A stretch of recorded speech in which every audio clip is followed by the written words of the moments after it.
हाँ जी, yes please. Good morning friends. हाँ जी, देखिए प्लीज भाई, नेक्स्ट शुरू करते हैं।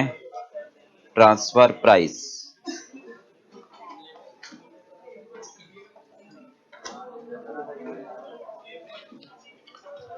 देखिए नॉर्मली अगर हम बात करें, ओ भाई बांधे इकट्ठे स्टोर कर ले। नॉर्मली अगर हम बात करें, कोई ट्रेंड नहीं, हमेशा ट्रांसफर प्राइस से एक क्वेश्चन एग्जाम में जरूर आता है। नॉर्मली कोई ऐसे ट्रेंड नहीं है कि आएगा ही आएगा, पर नॉर्मल अगर बात करें तो हमेशा आता ही है। राइट। देखिए इसमें कवरेज पहले तो first, calculation of transfer price.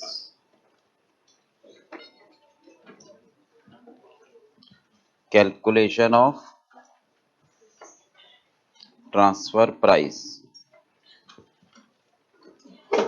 with key factor, without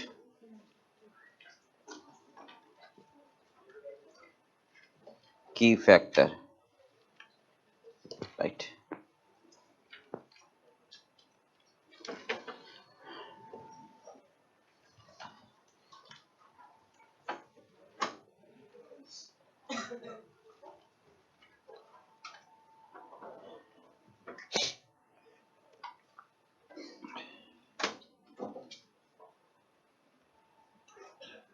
Calculation of transfer price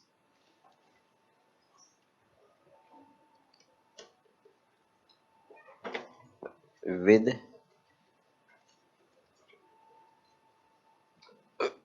application of calculus। मतलब डिफरेंशिएशन जो आपने किया हुआ है किसमें,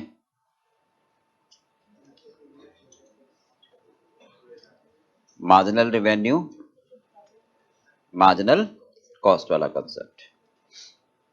third, transfer price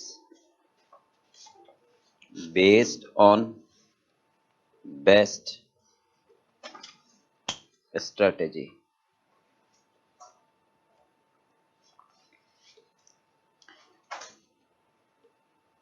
transfer price based on international tax,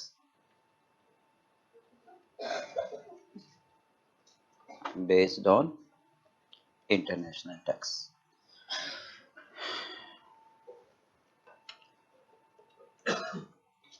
Decision making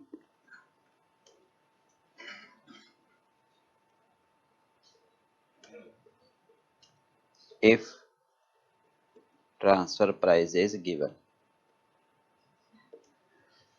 and last है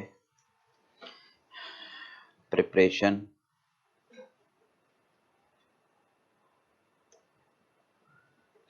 of statement of profit when transfer price or method is given। ये सारी कवरेज है इस टॉपिक पे। ओके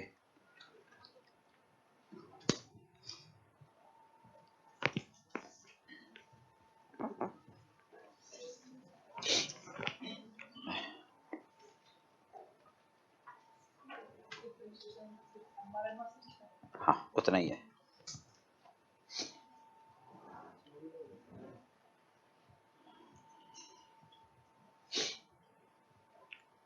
चलिए सबसे पहले समझते हैं कॉन्सेप्ट ऑफ ट्रांसफर प्राइस होता क्या है, ध्यान से समझना है। हाँ जी नोट कर लिए। ट्रांसफर प्राइस का मतलब क्या कहना चाहते हैं, करें शुरू। चलिए हो गया, नोट कर ली सबने। देखिए ट्रांसफर प्राइस का मतलब ये कहते हैं, प्राइस, प्राइस का मतलब amount received for goods and services. जब प्राइस की बात करते हैं तो इसका मतलब वैल्यू। अब ट्रांसफर का मतलब सेल नहीं, transfer does not mean here sale. Sir क्यों सर? सेल का मतलब क्या होता है? When goods reaches in the hands of customer, title of goods transfer हो जाना। यहां पर हम बात कर रहे हैं जब एक कंपनी में 2 डिवीजन है, 3 डिवीजन है, एक डिपार्टमेंट अपना प्रोडक्ट दूसरे डिपार्टमेंट को ट्रांसफर करता है। तो सर एक बात बताओ, जब कंपनी एक ही है तो उसके 2 भाग हैं, एक डिवीजन दूसरे डिवीजन को भेज रहा है तो सिर्फ इंटर डिपार्टमेंट ट्रांसफर है, तो जो कॉस्ट है उसमें तो ट्रांसफर हो जाएगा। फिर वो प्राइस चार्ज क्यों कर रहे हैं? मतलब वो ज्यादा पैसे क्यों ले रहे हैं फिर सर? राइट, मतलब एक डिपार्टमेंट है फर्स्ट, उसने बाइसिकल चेन बनाई, दूसरे डिपार्टमेंट को दे दी, दूसरे डिपार्टमेंट ने बाइसिकल चेन लेकर असेंबल करके हैंडल कवर लेकर बाइसिकल बनाकर बाजार में बेची। तो सर चेन जितने में बनी उतने में ट्रांसफर कर दे? नहीं। पर्पस क्या होता है? हमें कंपनी में हर डिवीजन की परफॉर्मेंस इवेल्युएट करनी है, हमें डिविजनल मैनेजर को इवेल्युएट करना है कि क्या वो काम अपना सही कर रहे हैं या नहीं। तो परफॉर्मेंस कैसे इवेल्युएट करोगे? जब तक प्रॉफिट नहीं आएगा भाई, विदाउट एनालाइजिंग द प्रॉफिट कि आपने कितना प्रॉफिट मुझे कमा के दिया, मैं आपकी परफॉर्मेंस इवेल्युएट नहीं कर सकता। तो in order to evaluate the performance of each divisional manager separately, हमें क्या चाहिए? प्रॉफिट चाहिए हर डिवीजन का। तो इसका मतलब हर डिवीजन को ये बोले कि अपना सामान बाजार में बेचें और दूसरे डिवीजन को ये बोले कि आप सामान बाजार से खरीदो, तो कंपनी लॉस में हो जाएगी, कंपनी लॉस में हो जाएगी, क्योंकि हम बाजार में बेचे और दूसरे वाला महंगा बाजार से खरीदे, हम तो सस्ते में बना रहे हैं। तो हम ये कहेंगे कि आप बाजार में मत बेचो और दूसरे डिवीजन को उतने में दे दो जितने में आप बाजार में बेचते। तो एक प्राइस तो भले ही नोशनल होगी, बट आपकी परफॉर्मेंस के लिए तो वो कैलकुलेशन हो जाएगी ना एटलीस्ट। जैसे फॉर एग्जांपल आपने करा हो कंसोलिडेटेड बैलेंस शीट में होल्डिंग एंड सब्सिडरीज में, अगर कोई भी गुड्स होल्डिंग अपनी सब्सिडरी को बेचते हैं, चलो बेचते हैं, तो उस पर प्रॉफिट होल्डिंग कमाते हैं। भाई बाद में पलट लियो, इधर सुन ले, बाद में घर जाके देख लियो, सुन ले, सुनेगा नहीं तो दिक्कत होगी। या ये कॉन्सेप्ट बिल्डअप हो गया तो हो गया, समझ गए? बाद में प्रॉब्लम होगी, रिवर्ट नहीं हो सकता ना, यू टर्न नहीं है इसमें। प्लीज ट्राई टू अंडरस्टैंड है। होल्डिंग अगर सब्सिडरी को सामान दे रहे हैं तो होल्डिंग ने प्रॉफिट कमा लिया, राइट। तो क्या वो प्रॉफिट ऐसा है जिसमें डिविडेंड बांट देंगे? नहीं, क्योंकि हम अपने आप को बेचकर प्रॉफिट नहीं कमा सकते ना, कि सब्सिडी हमारा ही तो पार्ट है। पर वो इंडिविजुअल इवैल्यूएशन के तो मैं प्रॉफिट दिखाता ही हूं, बट उसमें ऐसा तो नहीं है कि मैं डिविडेंड बांट दूं, कि वो प्रॉफिट रियलाइज नहीं कहलाता ना। प्रॉफिट कब रियलाइज होगा? When the goods reaches in the hands of customer. तो इसका मतलब जो मैंने सामान सब्सिडी को बेचा उस पर मेरा प्रॉफिट तो होता है, बट उसको नाम क्या देते हैं? अनरियलाइज्ड, राइट भाई। वो सिर्फ इसलिए कमाते हैं, इसलिए दिखाते हैं ताकि मैं परफॉर्मेंस इवैल्यूएट कर पाऊं। तो यहां भी वही बात है, वही कॉन्सेप्ट है यहां पर, कि एक डिवीजन दूसरे डिवीजन को जब कोई सामान देगा तो जो प्राइस चार्ज करेगा उसमें उसका प्रॉफिट आ जाएगा, पर वो प्रॉफिट केवल उसका होगा, कंपनी का नहीं होगा, राइट। तो सर क्यों ना हम कॉस्ट पर ही ट्रांसफर कर दें, ये सब कैलकुलेशन करें क्यों? फिर परफॉर्मेंस हम इवैल्यूएट नहीं कर पाएंगे। क्लियर पार्ट भी? तो इसका मतलब ट्रांसफर प्राइस क्या हुई? Transfer price means the price which is to be placed for the goods and services which are transferred from one department to another within the same company. Clear part भी? जो एक department से दूसरे department में transfer होती है। For example bicycle है तो बाइसिकल चेन अगर एक डिवीजन से दूसरे डिवीजन में ट्रांसफर होती है। जैसे अमूल कंपनी है तो मिल्क एक डिपार्टमेंट से दूसरे डिपार्टमेंट में ट्रांसफर होगा, दूसरा डिपार्टमेंट उस मिल्क को लेकर क्या करेगा? बटर बनाएंगे, या फिर आगे मतलब जो अपना प्रोडक्ट हो, बटर बनाएंगे, कर्ड बनाएंगे। क्या ये बेटर है कि वो मिल्क बाजार से खरीदे और हम अपना प्रोडक्ट मिल्क बाजार में बेचे? नहीं, इंटर डिविजनल ट्रांसफर ही बेटर होगा नॉर्मली, राइट भाई। फैन बना रहे हैं तो एक डिपार्टमेंट कंडेंसर बना रहा है तो वो कंडेंसर बनाकर बाजार में बेच सकता है, पर दूसरे डिवीजन को भी तो देगा ताकि वो कंडेंसर लेकर बॉडी पार्ट्स बनाकर प्रोडक्ट बनाकर बाजार में बेचे। तो यहां प्रॉब्लम क्या आ रही है? कि जो डिवीजन चेन बनाकर दे रहे हैं, जो डिवीजन मिल्क बनाकर दे रहे हैं, जो डिवीजन कंडेंसर बनाकर दे रहे हैं, वो कितना अमाउंट दूसरे डिपार्टमेंट से चार्ज करें, उस अमाउंट को क्या बोलेंगे हम? Transfer price. तो ये ट्रांसफर कहलाता है, ना कि सेल। सेल में क्या होता है? टाइटल ऑफ गुड्स ट्रांसफर हो जाता है, goods reaches in the hands of customer. Transfer में क्या होता है? Goods do not reaches in the hands of customer, it is a change of location of goods with in the business. बस ये क्या होता है? एक जगह से दूसरे जगह शिफ्ट होता है। Title of goods transfer price में शिफ्ट नहीं होता, राइट भी। तो इसलिए ट्रांसफर प्राइस में प्रॉफिट डिपार्टमेंट का तो कहते हैं, बट कंपनी का नहीं कहते। कंपनी का कब कहते हैं? जब गुड्स सेल होता है। क्लियर पार्ट पे? अब दूसरी बात आई, सर ट्रांसफर प्राइस समझ में आ गया, जब एक डिपार्टमेंट दूसरे डिपार्टमेंट को भेजे और जो अमाउंट चार्ज करे, उसे क्या नाम बोलते हैं हम? Transfer price. क्यों कैलकुलेट करते हैं? ताकि उस डिपार्टमेंट की परफॉर्मेंस इवैल्यूएट हो सके। यहां तक समझ में आ गया? इसको इतना लिखते हैं, फिर आगे चलते हैं, लिखे चलते हैं।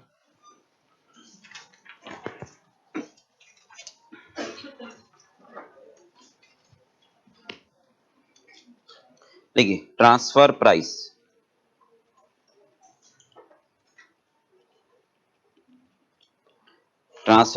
means the price to be charged, to be placed for goods and services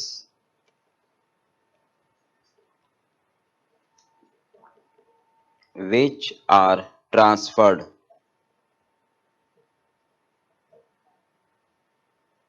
from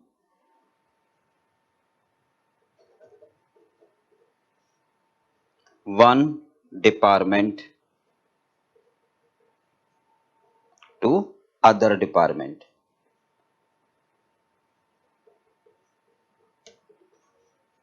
within the company।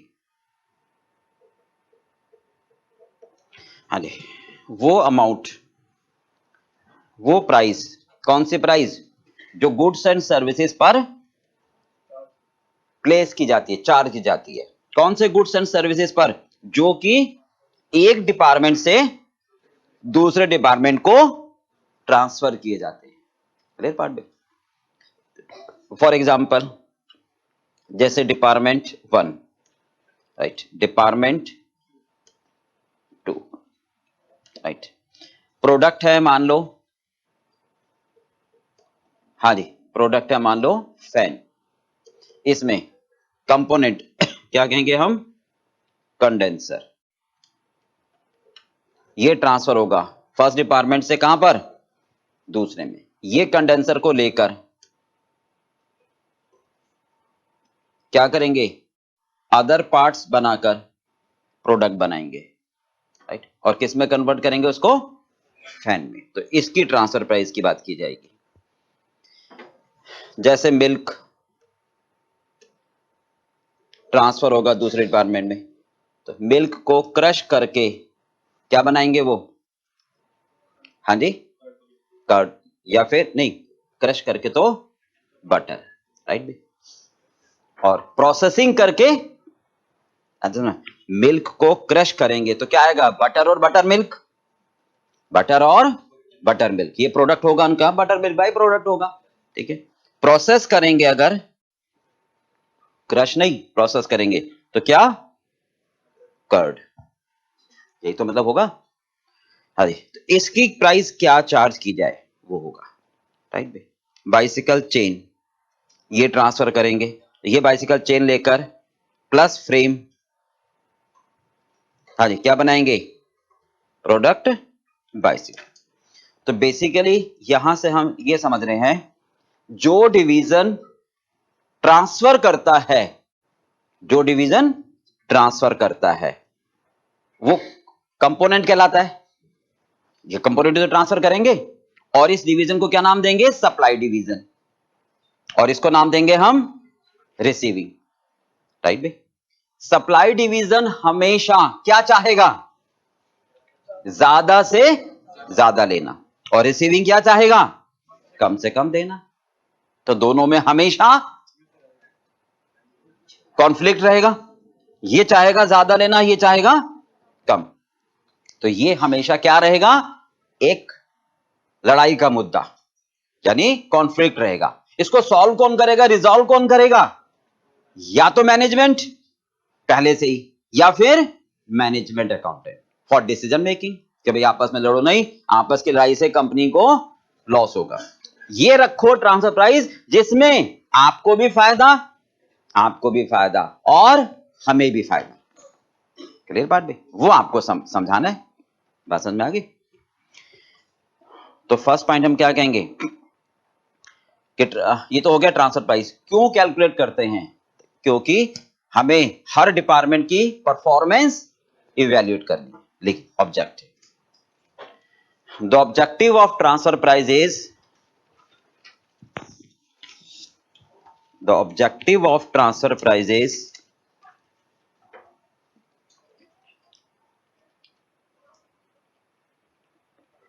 objective of transfer price is to evaluate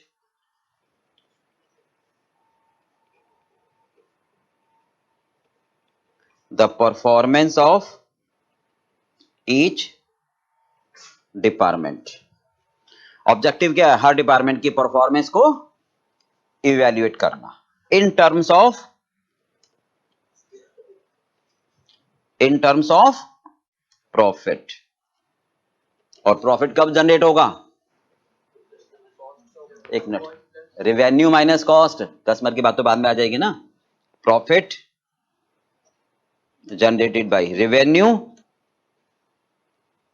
minus cost. This is the reason कि हम कॉस्ट पर ट्रांसफर नहीं करेंगे, तो performance evaluate नहीं हो पाएगी ना, right. Revenue means the amount to be charged by supply department. Revenue here means, हाँ जी, the amount to be charged as transfer price by supply department. कहां से, फ्रॉम कस्टमर से नहीं, रिसीविंग डिपार्टमेंट। सप्लाई डिपार्टमेंट जो receiving department से transfer price कह के लेता है, उसको क्या बोलेंगे हम, रेवेन्यू। तभी तो प्रॉफिट आएगा, तभी तो परफॉर्मेंस वैलिड होगी। This is the objectivity. Clear बात भाई, हाँ जी, नहीं समझ में आई बात। क्यों नहीं आएगा, वो ही तो आएगा।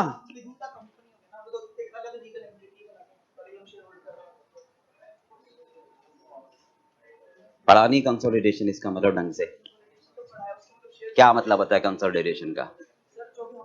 कंसोलिडेशन मींस,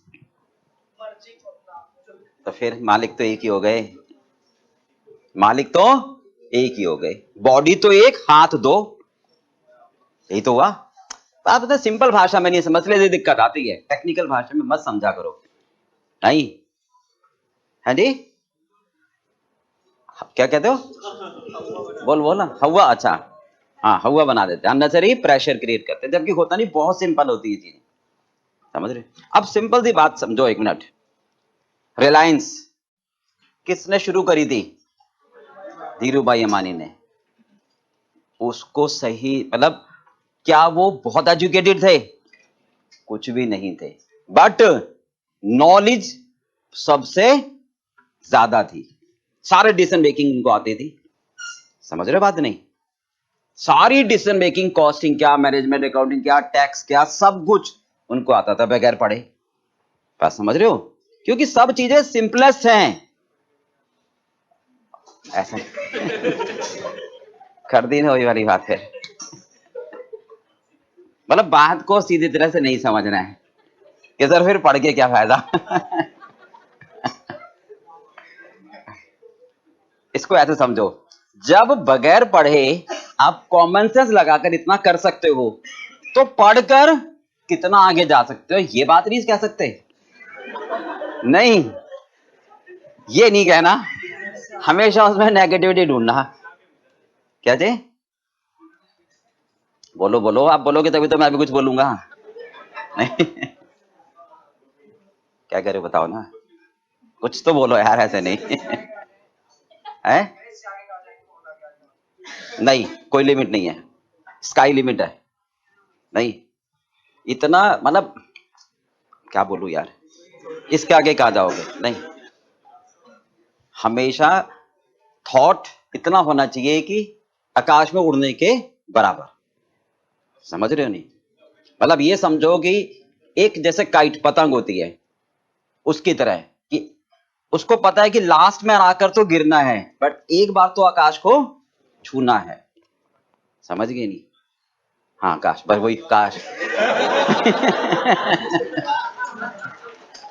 कुछ नहीं हो सकता। हाँ जी, क्या कह रहे हो? बोलो बोलो। चलो खैर, अपने टॉपिक पर आओ, पटक जाते हैं तुम तो। चलिए खैर, मेन बात। हाँ जी, तो एक ऐसे समझो इसको ना। अच्छा, एक कंपनी में दो डिपार्टमेंट, जो आपकी प्रॉब्लम थी वो ऐसे समझाता हूँ। एक कंपनी में दो department under the same management हो गया, या यहां इससे जो भी ट्रांसफर होगा वो कहलाएगा ट्रांसफर प्राइस अंडर द। अब या फिर एक कंपनी है, राइट, इसको बोलते हैं ग्रुप, इसमें डिफरेंट कंपनीज हैं, जैसे रिलायंस ग्रुप, एक रिलायंस कम्युनिकेशन है, एक रिलायंस पेट्रो है, राइट भाई, एक रिलायंस केमिकल है। तो ये सारे क्या हैं? अलग अलग कंपनीज हैं, पर उनका मालिक तो एक ही है, राइट। तो आप कह सकते हो जैसे रिलायंस है,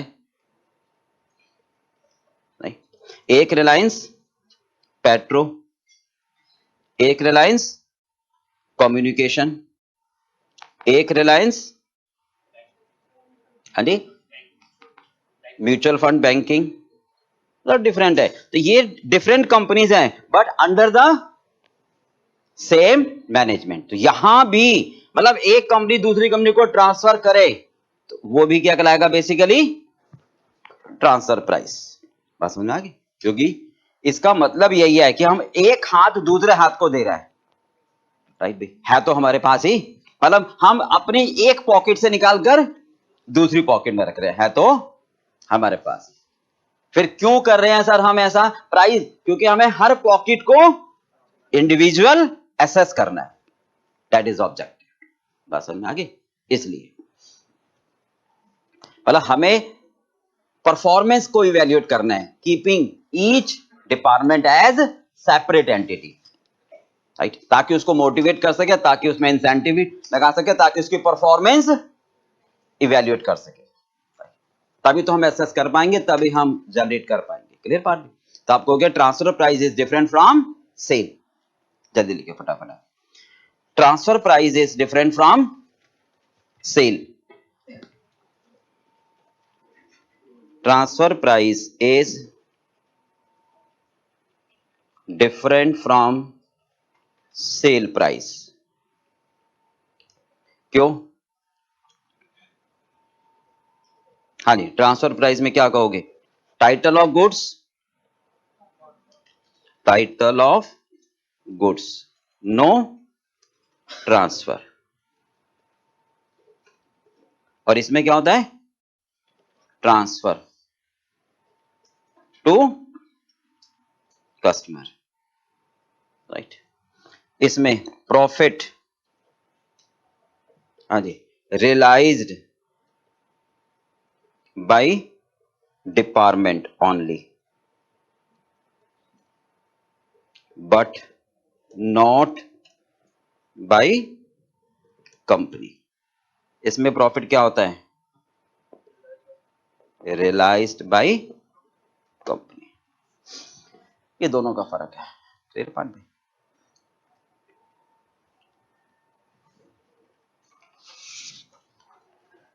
डिपार्टमेंट का प्रॉफिट तो कहलाता है एक ने दूसरे को भेजा, बट वो कंपनी का प्रॉफिट नहीं कहलाएगा। कंपनी का प्रॉफिट कब कहलाएगा? When the goods reaches in the hands of customer, तभी तो टाइटल ट्रांसफर होगा।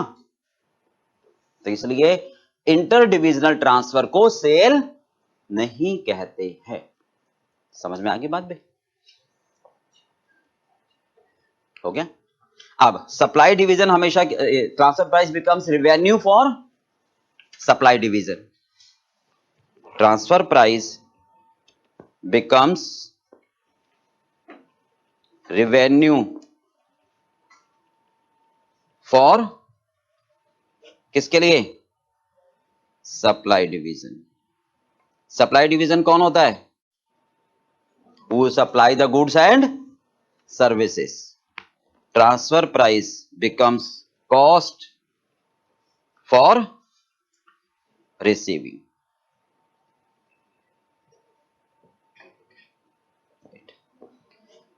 हाँ जी, सप्लाई क्या चाहेगा? हमेशा ज्यादा से ज्यादा लेना, और रिसीविंग क्या चाहेगा?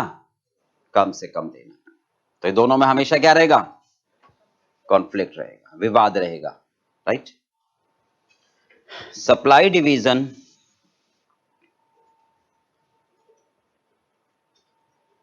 Supply department would like to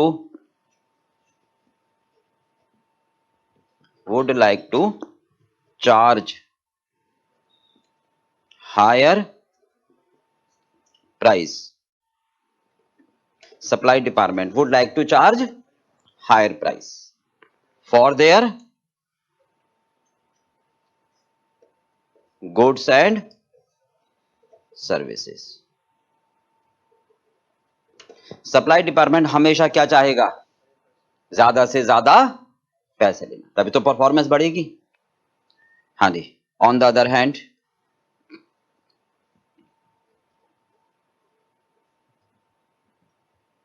हाँ जी, रिसीविंग डिपार्टमेंट बताओ क्या चाहेगा? would like to pay low price, low amount for such goods and services.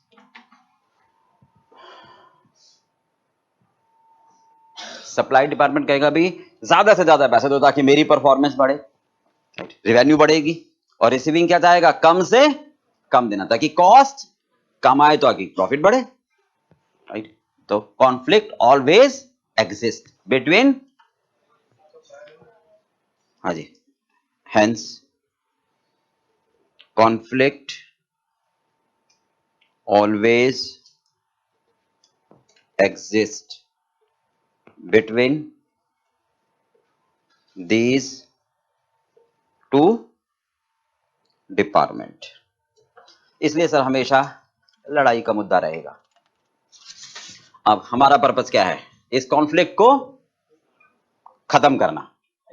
कौन खत्म करेगा? या तो मैनेजमेंट या फिर management accountant, right bay?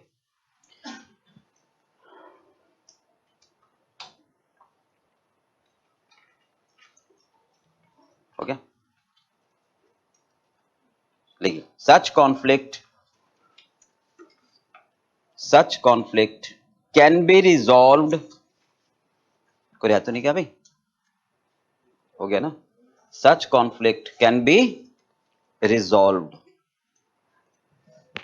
Either by such conflict can be resolved either by management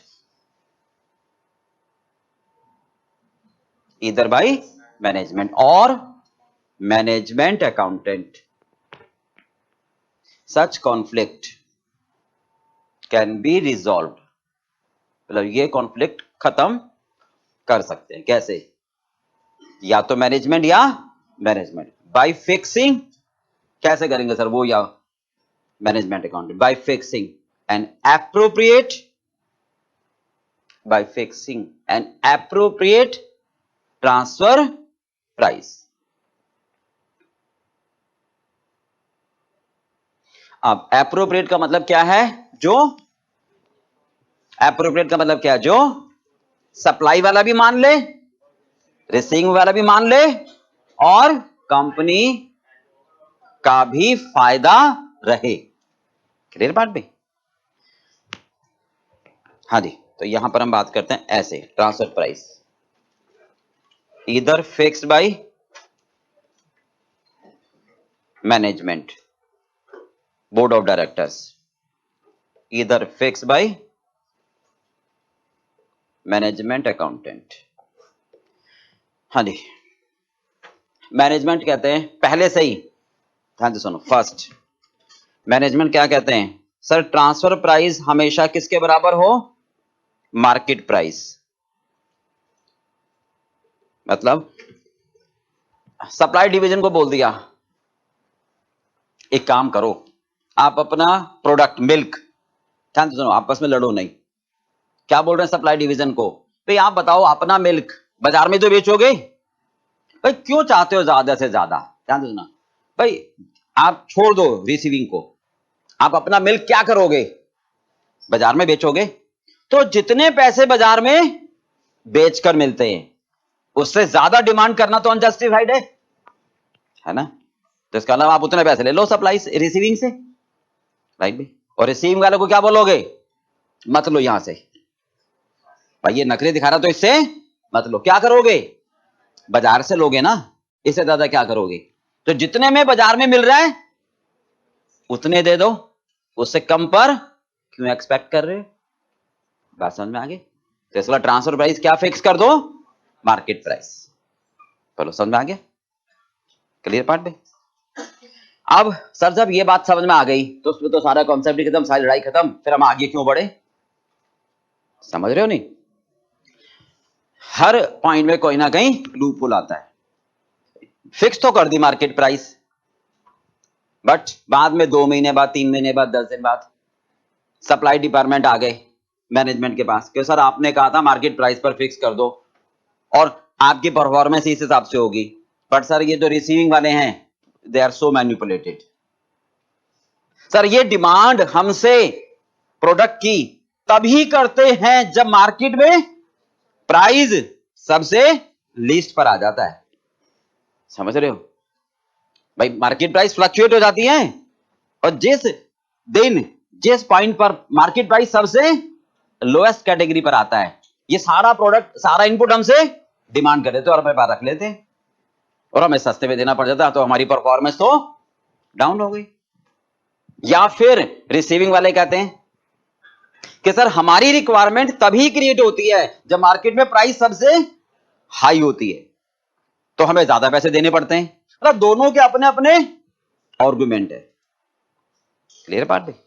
तो मैनेजमेंट कहते हैं भाई ठीक है, तो आप मतलब ये कह रहे हैं कि लोएस्ट पर डिमांड करते हैं और ये कह रहे हैं हाईएस्ट पर, तो फिर कॉन्फ्लिक्ट क्रिएट ही हो गया ना। क्यों? या तो ये मार्केट प्राइस हमेशा क्या होती?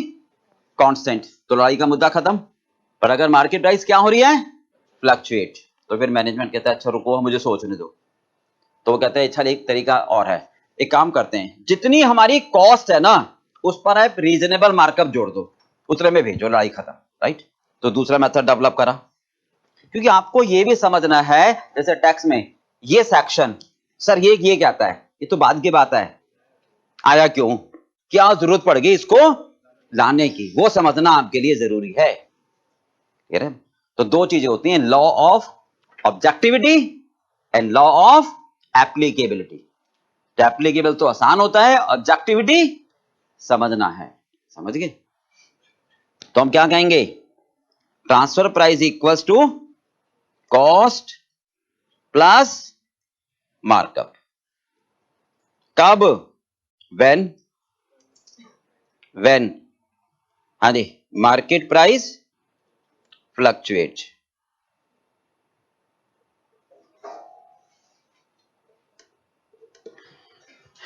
Cost here means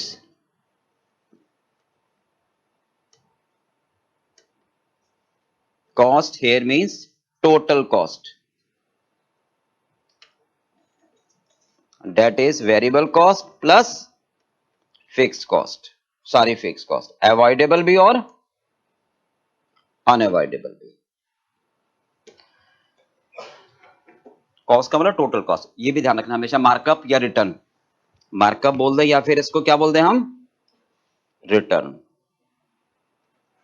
ये हमेशा ऐड होते हैं किसमें, टोटल कॉस्ट में, राइट। चलिए थर्ड, ये सिर्फ अभी आप लिख लो, इसको बाद में समझाएंगे क्योंकि इसमें और डिटेल्स है। Cost ratio method, cost ratio method, okay.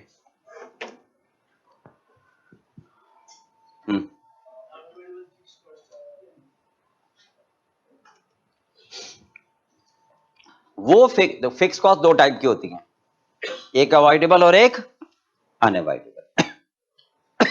Unavoidable कौन सी होंगी, काम करें या ना करें, मतलब आप प्रोडक्ट कम बनाओ या ज्यादा बनाओ, वो तो हमारी इनकर होनी ही, जैसे फैक्ट्री का रेंट, जैसे फैक्ट्री का, तो भाई रुक तो जा, मैं शुरू से लेता हूं हर चीज ना, वेट, लिसन केयरफुली, जब मेरा फुल स्टॉप आ जाए फिर दोबारा करना, ठीक है।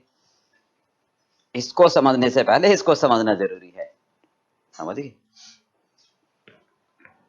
हाँ जी, अनअवॉइडेबल यानी काम करें या ना करें, वो तो हमारी इनकर होगी, जैसे फैक्ट्री का रेंट, डेप्रिसिएशन, मैनेजर सैलरी, ये खर्चे तो हमारे इनकर होने, आप प्रोडक्शन कम करो या ज्यादा करो। अब हमने प्रोडक्ट बनाने के लिए एक सुपरवाइजर को अपॉइंट करना है, अगर मैं प्रोडक्ट नहीं बनाऊंगा तो मैं उस सुपरवाइजर को अपॉइंट नहीं करूंगा, राइट।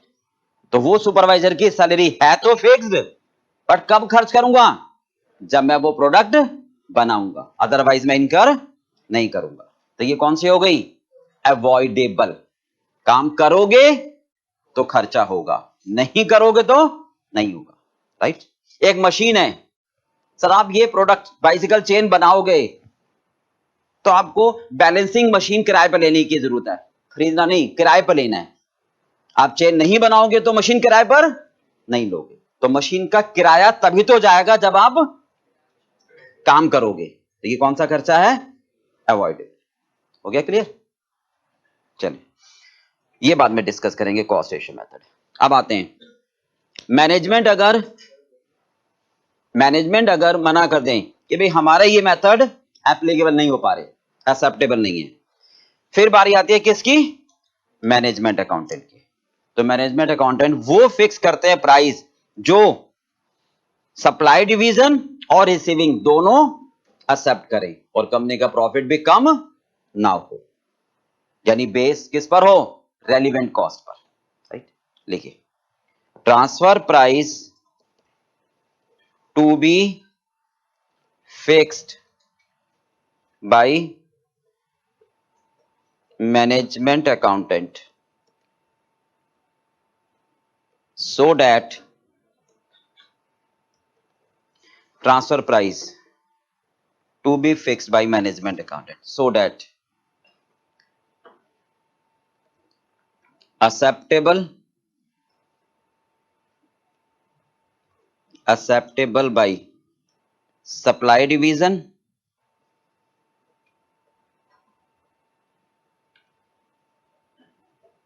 receiving division दोनों हाँ कर दे, हाँ भाई ठीक है हम एक्सेप्ट कर रहे हैं। तीसरी बात, overall profit benefit of the company, overall profit of the company would not be, will not reduce, मतलब ऐसा डिसीजन मत देना ट्रांसफर में जिससे हमारा ओवरऑल प्रॉफिट कम हो जाए, ओवरऑल प्रॉफिट हमारा कम नहीं होना चाहिए। अभी रुको भाई, एकदम नहीं, यही तो मेन है, इसको तो बहुत धीरे धीरे एलैबोरेट करेंगे, एकदम नहीं आएगा समझ में ये, बस अभी लिखो, इसको मैं धीरे धीरे समझाता हूं। Hence transfer price always equals to relevant cost, transfer price equals to relevant cost, क्या होती है रेलिवेंट कॉस्ट? लिखिए, रेलिवेंट कॉस्ट मींस, लिखिए,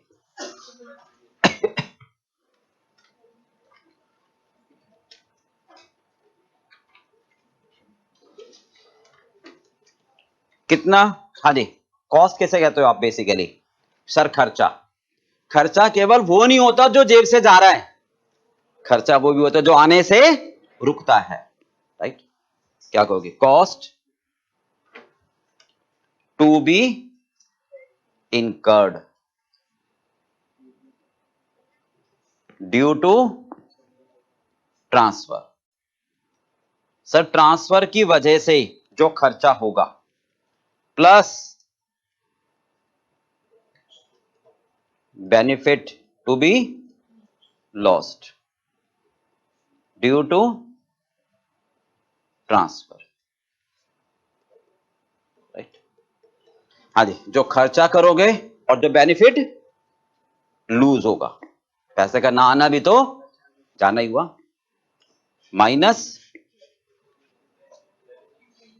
benefit to be achieved due to transfer, ये कहलाएगी रेलिवेंट कॉस्ट। चलिए, अब हमें यह समझना है overall profit of the company will not reduce, इस बात को समझना है, राइट? कैसे? देखिए, एग्जाम्पल फर्स्ट,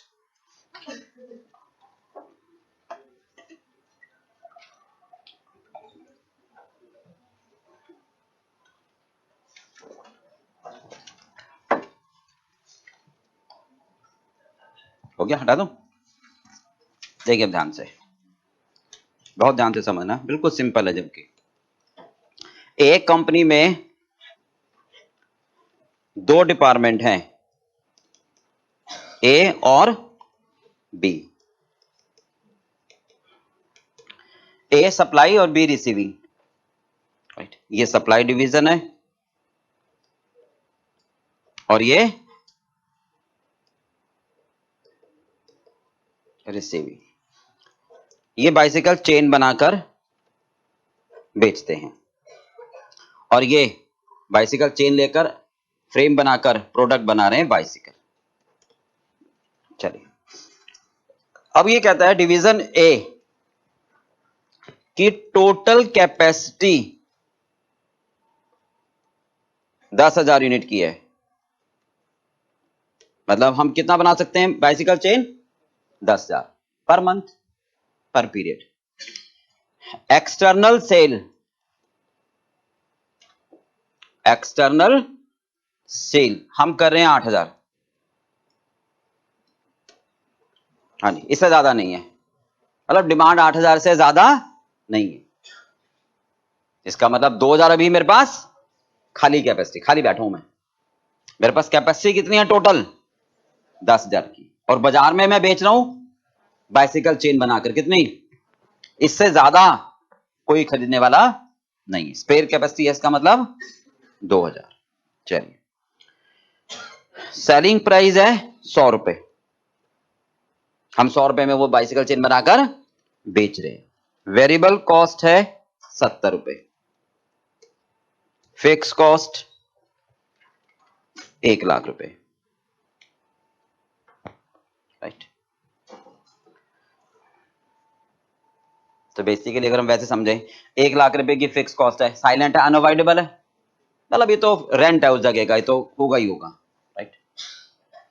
चलिए, अब बी कहता है मुझे दे दो बाइसिकल चेन, ताकि हम फ्रेम बनाकर इसको प्रोडक्ट में कन्वर्ट करके चेन बनाकर बेचें, बाइसिकल बनाकर बेचें। इनकी रिक्वायरमेंट है 2,000। इनकी रिक्वायरमेंट कितनी है? 2,000 चेन इनको चाहिए। चेंज मत करना अभी सिचुएशन पे, क्योंकि हमें एज इट इज अभी ये समझना है। कहीं अगला क्वेश्चन होगा सर 2,000 से ज्यादा होगी तो क्या करोगे? समझ रहे हो? पहले इसको समझ लें। हाँ जी, हमारी रिक्वायरमेंट कितनी है? 2,000 चेन की, ताकि हम फ्रेम बनाकर और 2,000 बाइसिकल बेचे बाजार में, ठीक है? ये कहते हैं अगर हम बाजार से खरीदें बाइसिकल चेन तो हमें कितने की मिल जाएगी? 100 रुपए में। मार्केट वैल्यू 100 रुपए है, आप भी तो 100 रुपए में बेच रहे हो, तो मैं भी तो 100 रुपए में खरीद सकता हूं सेम क्वालिटी। ठीक है, ए चाहता है ज्यादा से ज्यादा लेना, तभी दूंगा बाइसिकल चेन, और बी क्या कहता है कम से कम। राइट भाई, मैनेजमेंट तो फेल हो गई। अब आपके पास आया मैनेजमेंट अकाउंटेंट, देखिए what should be the transfer price, what should be the transfer price for such 2000 chain। अब ध्यान से सुनना जरा प्लीज, ठीक है, बहुत ध्यान से please. what should be the transfer price for 2000 unit, 2000 chain। ध्यान से, मैनेजमेंट अकाउंटेंट हो आप, क्या कहोगे? आप सबसे पहले कंपनी के हिसाब से सोचोगे। राइट, ए हमारा क्या है लेफ्ट हैंड और B right hand, we are the employees of the company. बात समझ रहे हो? हम कंपनी को सलाह देंगे कंपनी के पॉइंट ऑफ व्यू से, कंपनी का प्रॉफिट कम ना हो। ये तो आपस की लड़ाई है, इनको तो मैं समझा दूंगा कि आपस में मत लड़ो, कंपनी का लॉस होगा, कंपनी का लॉस तुम्हारा लॉस, कंपनी नहीं बचेगी, तुम कहां से बचोगे? समझ गए कैसे? हम मैनेजमेंट अकाउंटेंट क्या सोचेंगे पहले अपने हिसाब से, बहुत ध्यान से सुनना जरा प्लीज है। मैनेजमेंट अकाउंटेंट क्या कैलकुलेशन करेंगे दिमाग में कि सर एक कंपोनेंट है, राइट, घर में बनाएंगे, ये अपने आप कैलकुलेशन करेंगे कंपैरेटिव कॉस्ट। राइट, घर में बनाएंगे कितनी कॉस्ट आएगी? हाँ जी 70। फिक्स तो आनी है भाई, फिक्स कौन सी कॉस्ट है हमारी? अनअवॉइडेबल। ये तो अगर मैं नहीं बनाऊंगा तो भी कंपनी की कॉस्ट है जो बेस लेकर बांटी हुई है, तो ये अनअवॉइडेबल, इसको हम छोड़ देते हैं। ए डिवीजन को अगर हम कहें भाई तू घर में बना, तो कितने बनेगा? 70। और अगर मैं यही बाजार से खरीदूं तो कितने में मिलेगा? 100 रुपए में। राइट, क्या सोच रहे मैनेजमेंट अकाउंट यार, जो कंपोनेंट घर में 70 में बन सकता है वो आपस की लड़ाई की वजह से 100 में खरीदवाऊं? बोलो, जिसके लिए एक खाली बैठा है, कोई चेंज मत करना। देखो पहले से बता रहा हूं कि सर ये बताओ समझ में आ गया, अब ये थोड़ा सा चेंज कर दो फिर बताओ, नहीं, अगले केस में समझाऊंगा। बात समझ में आ गई? Please do not change the fact. पहले से कह रहा हूं कोई क्वेरी मत करना ऐसी जो चेंज करे, क्वेरी करना एज इट इज, फैक्ट में कोई चेंज ना हो। Are you getting my point? अब क्या कहेंगे ए को, तुम तो खाली बैठे हो, तुम तो खाली क्यों? बी कितने मांग रहा है और ए 2000 के लिए खाली बैठा है। भाई इसका तो कोई मतलब ही नहीं ना। अरे 8000 बेच रहे हो बाजार में, हम इसको डिस्टर्ब थोड़ा ना कर रहे हैं कोई। अगर आप बी को मना करोगे सिर्फ इसलिए कि मैं बाजार में 100 में बेच रहा हूं, तो वो क्या करेगा? मजबूरी में बाजार से खरीदेगा। मतलब इसका तो मतलब ये हो जाएगा कि अगर ट्रांसफर प्राइस गलत रखी जाए, अगर ट्रांसफर प्राइस गलत रखी जाए तो बी क्या करेगा? बाजार से ले लेगा, जो कंपनी के लिए लॉस हो जाएगा। समझ गए बात? तो ट्रांसफर प्राइस ऐसी होनी चाहिए ताकि कंपनी का प्रॉफिट कम ना हो, यानी बी बाजार से ना ले। राइट, ये समझ में आ गया? क्यों समझ में आ गया कि बी बाजार से ना ले? क्योंकि ए जिसके लिए खाली बैठा है और वेरिएबल कॉस्ट कम है और परचेज कॉस्ट ज्यादा है, तो इसका डिसीजन क्या लेगा management accountant? Better to produce and transfer. Right, decision क्या लेगा मैनेजमेंट अकाउंटेंट? राइट, डिसीजन लेगा better to produce and transfer. Sir ऐसा करो कि बनाएं और ट्रांसफर करें। राइट, ये हमारा निर्णय होगा कि कुछ भी करो, ए को बोलो तू बना और बी को भेज।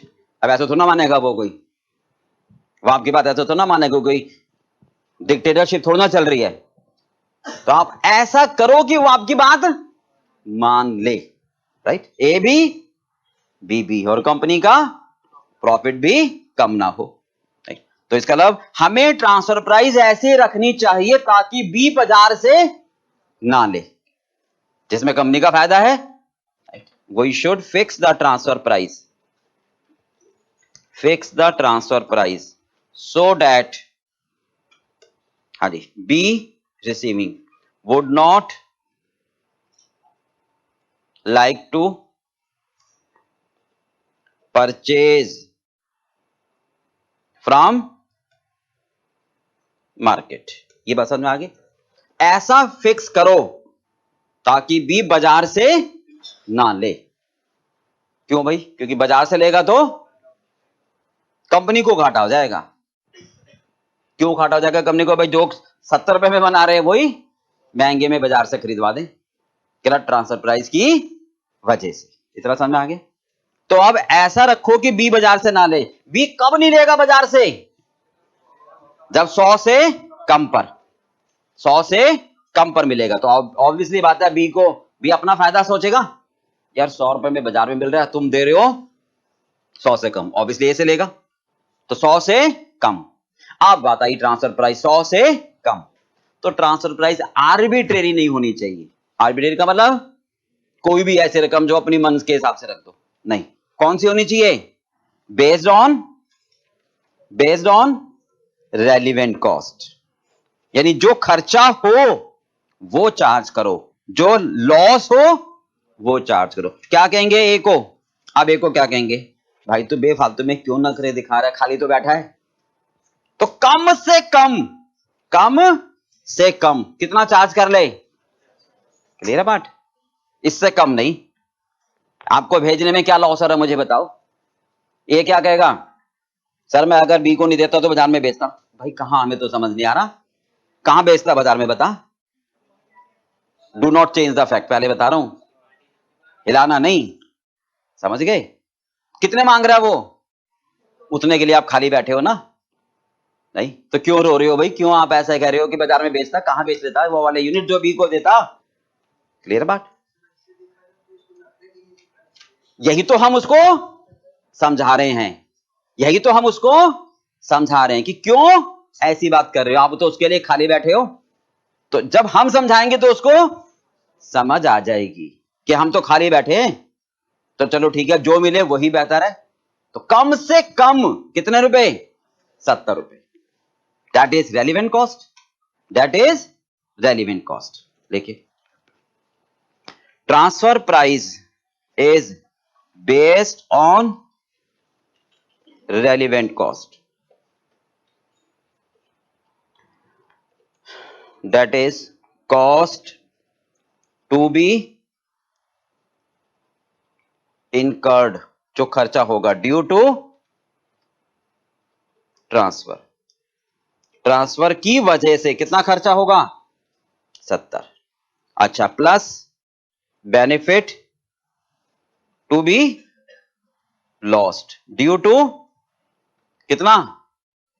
नील। खाली तो बैठे हैं। तो मिनिमम ट्रांसफर प्राइस कितनी? 70। कम से कम 70 रुपए ले लो, इससे कम मत लेना। ये बात समझ में आ गई? अब ये तो मिनिमम हो गई, राइट? ये तो मिनिमम हो गई। अब मैनेजमेंट अकाउंटेंट क्या कहेंगे बी को? भाई आप ज्यादा से ज्यादा कितने दे सकते हो? 100 रुपए तो दे सकते हो ना, क्योंकि आपको बाजार में मिलेगा। तो मैक्सिमम 100 रुपए, मैक्सिमम 100 रुपए। मैक्सिमम ट्रांसफर प्राइस कितने? 100 रुपए। तो ट्रांसफर प्राइस में रेंज, हाँ जी, कहां से? 70 टू 100। अब आप मत लड़ो आपस में, हमने रेंज बना के दे दी। 70 रुपए में ए को कुछ नहीं बचेगा, ध्यान तो सुना। 100 रुपए में बी को कुछ नहीं बचेगा, राइट? तो ठीक है, आपस में देख लो। तो आप ये यहां तक हमारा काम खत्म। अब प्रैक्टिकली इसके बाद मेरा काम नहीं है, मैनेजमेंट अकाउंटेंट कहेंगे। क्या करेगा? ए बी से नेगोशिएट करेगा, ना तुम्हारी ना हमारी। राइट, कहीं बीच में फिक्स कर लेते हैं, आधा फायदा तुम ले लो, आधा हम ले लेते हैं, राइट भाई, क्लियर बात भाई। तो बीच में कहीं भी आप फिक्स कर लो, वो उनका काम है, आपका काम बस यहां तक है, 70 से कम नहीं, 100 से ज्यादा नहीं, क्लियर हो क्या बात भाई। तो this is the appropriate transfer price, बात समझ में पक्का। चल, कहां रह गया झगड़ा, इससे ये रेंज, ये लक्ष्मण रेखा बना तो दी, ये लक्ष्मण रेखा बना तो दी, अब झगड़ा कैसे रह गया, उतना झगड़ा तो सॉल्व, समझे नहीं, झगड़े की जो रेखा है वो तो फिक्स कर दी, अब उसके बाद कहां जाएंगे, पहले तो वो रेखा ही फिक्स नहीं थी, पहले तो वो लाइन ही फिक्स नहीं थी, कंट्रोल, अब हमने लाइन ऑफ कंट्रोल तो बना दी, क्लियर, कि इससे कम आप डिमांड नहीं करोगे क्योंकि आपका लॉस होगा, आपका लॉस हमारा लॉस, इससे ज्यादा आप नहीं दे पाओगे, right, this is the range. अब आपस में डिसाइड करो, आपस में वो एवरेज ही होता है डिसाइड, आपस में मिडिल होता है, आधा तुम ले लो आधा हम ले लेते हैं, तो लड़ाई खत्म। पर आधे आधे की बात कब आई, जब ये रेंज आई, अब ये नहीं है वही बंदर वाली बात की भाई आधा आधा चलो भाई टुकड़े करो, और टुकड़े करते करते करते सारा हो ले जाए, ठीक है। चलो खैर, सेकंड पार्ट समझ में आ गया, ये सेकंड पॉइंट जल्दी से, केस 2, सेम सिचुएशन में हम ये बात कर रहे हैं, केस 2, कंपनी में 2 डिवीजन है, ए और बी, ए की कैपेसिटी है 10,000, right, external sale 2,000, right, selling price 100 रुपए, variable cost 70, fix cost 1 lakh, B की रिक्वायरमेंट है 2,000, ये परचेज कर सकता है कितने में, 100 रुपए। एक पॉइंट बस और जोड़ना है, क्या, ए कहता है देखो सर ये मेरे पास स्पेस है, कितनी जगह का, 10,000, इसमें मैं यहां तक 8,000 बनाकर बाजार में बेच रहा हूं, यूटिलाइज्ड,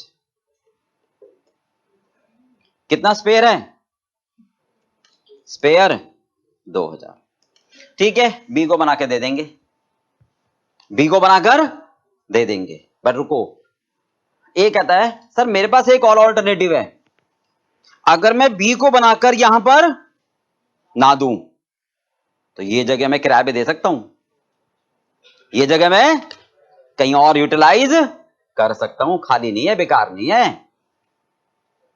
क्लियर बात भाई। लिखिए, ए कैन यूटिलाइज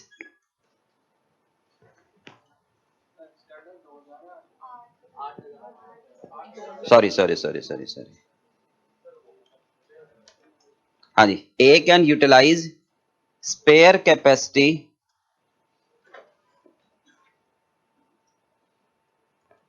फॉर सबलीज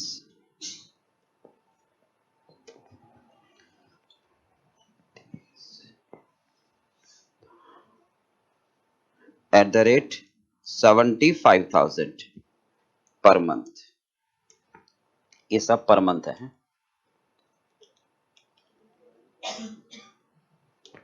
हाँ जी, ए क्या कहता है कि जो स्पेयर कैपेसिटी है कितनी, 2,000 वाली जगह मैं किराए पे दे सकता हूं, कितना किराया आएगा, 75,000 रुपए का किराया आएगा, क्लियर बात भाई। देखिए, व्हाट शुड बी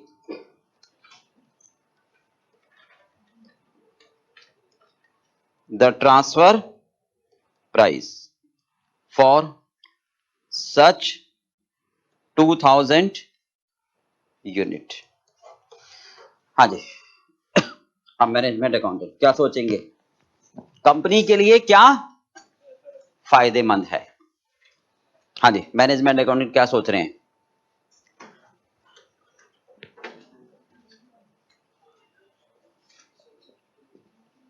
क्या सोच रहे हैं मैनेजमेंट अकाउंटेंट कि देखो सर अगर हम घर में बनाते हैं कितना खर्चा आ रहा है, 70। और अगर खरीदवाते हैं तो 100। अगर हम घर में बनवाएं तो 70 रुपए, खरीदवाएं तो 100। खरीदने में कितना लॉस हो रहा है? खरीदने में लॉस कितना हो रहा है? 30 रुपए का। 2000 यूनिट पर बोलो, खरीदने में 60,000 का लॉस है, बट खरीद के खाली जगह को किराए पे दे दोगे, कितना किराया आएगा? बेनिफिट फ्रॉम रिलीज कैपेसिटी कितना? 75,000। क्या सोच रहे मैनेजमेंट अकाउंटेंट? अगर हम बाजार से खरीदवाएं तो 60,000 का लॉस है, बट खाली जगह को किराए पे देकर कितना कमा के दे देंगे? तो नेट बेनिफिट 15,000। बात समझ में आ रही है? तो मैनेजमेंट के दिमाग में क्या है, क्या सही निर्णय है? बाहर से खरीदवाना और एक को कहीं भाई तू किराए पे दे दे, यही तो डिसीजन क्या हुआ? हाँ जी, बेटर टू परचेज, राइट। और ए सब लीज पर दे, राइट। अब कहेंगे तो ऐसा थोड़ा ना मानेंगे, कोई ए को बोलेंगे तो किराए पे दे, बी को बोलेंगे खरीदे, कोई नहीं मानेगा। तो ट्रांसफर प्राइस ऐसा रखो कि ये बात अपने आप लग जाए। समझ रहे बात को? Transfer price automatically control the decision, यानी ट्रांसफर प्राइस ऐसा रखो ओवरऑल प्रॉफिट कंपनी का कम ना हो। आ रही बात समझ में? क्लियर बात? तो ट्रांसफर प्राइस कैसे रखोगे आप, ये बताओ जरा, कैसे रखोगे ताकि बी, क्या चाहते हो, ए से ले बाजार से ले, यही चाहते हो? बोलो, यहां तक समझ में आ रहा है? ऐसा रखोगे ताकि बी बाजार से ले, B would like to purchase, ऐसा रखोगे आप। ट्रांसफर प्राइस ऐसा रखोगे ताकि बी बाजार से ले और हम किराए पर दे, यही तो चाहते हैं। क्या करोगे ताकि बी बाजार से ले?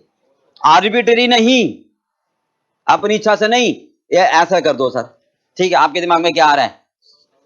100 से ज्यादा, है ना?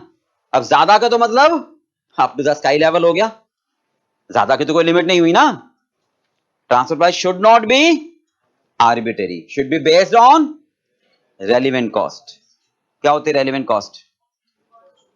Cost to be incurred due to transfer की वजह से कितना खर्चा होगा बताओ? 70 प्लस ट्रांसफर की वजह से कितना नुकसान होगा? Benefit to be lost due to transfer. क्या कहोगे? अगर ट्रांसफर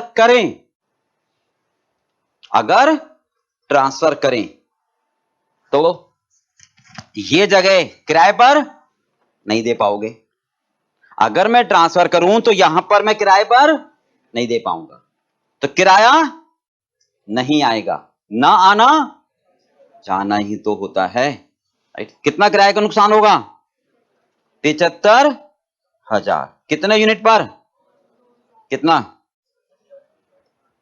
तो भाई मुझे तो कम से कम कितने में पड़ रहा है वो? 107 रुपए 50 पैसे में पड़ रहा है। ये ट्रांसफर प्राइस होगी। बी क्या कहेगा?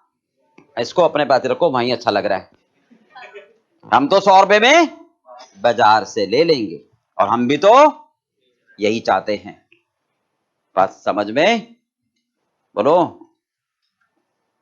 तो ये कोई टेक्निकल पार्ट थोड़ा ना पढ़ रहे हैं, सिंपल कॉमन सेंस तो पढ़ रहे हैं।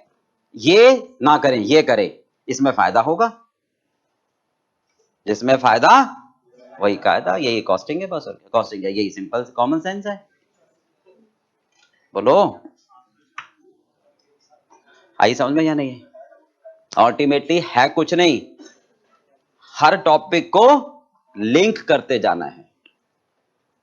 समझ में आ गई? सिर्फ लिंकेज जब बन जाएगी तो आपको लगेगा यार पूरी कॉस्टिंग है कुछ नहीं, घुमा फिरा कर एक ही बात कहते हैं, है या नहीं है? तो ये कब कह पाओगे घुमा फिरा के एक ही बात कहते हैं? जब हर एक को लिंक करोगे। बोलो बात समझ में आ गई? तो क्या कहना चाहते हैं हम यहाँ पर कि सर 107.50 ट्रांसफर पे रखोगे, ये रेलिवेंट कॉस्ट है, इसमें बी क्या करेगा? बाजार से लेगा, वही हम चाहते हैं। बोलो क्लियर पार्ट? को डाउट, समस्या, परेशानी? बिल्कुल। चलिए पॉइंट नंबर 3।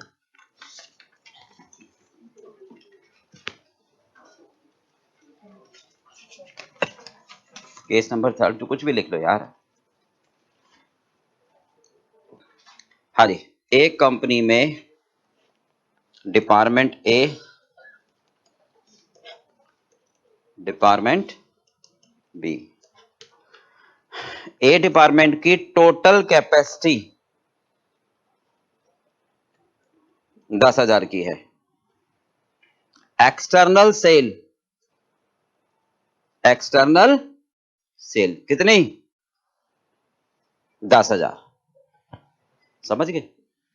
इट मींस कोई स्पेयर कैपेसिटी नहीं है, खाली नहीं बैठे अब हम। इसका मतलब जितना बना रहे हैं बाजार में बिक रहा है। It means no spare capacity, खाली नहीं है। इसलिए कहा था कि तब चेंज मत करो ना, अब वहां चेंज करते तो मैं यहां नहीं समझा पाता, फिर सारे एक ही चीज में मिक्स हो जाते। समझ आगे? हर एक को क्या करोगे भाई? एक एक करके आ जा, नहीं हाँ सारे एक साथ आ जाएंगे तो, और सारी एडजस्टमेंट एक साथ करोगे तो।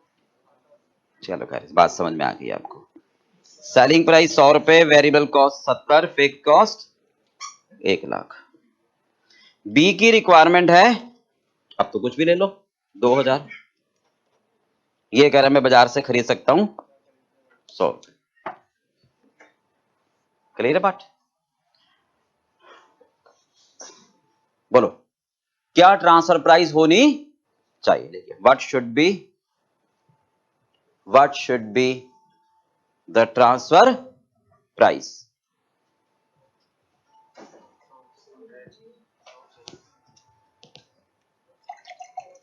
क्या कहोगे आप, बताओ जरा।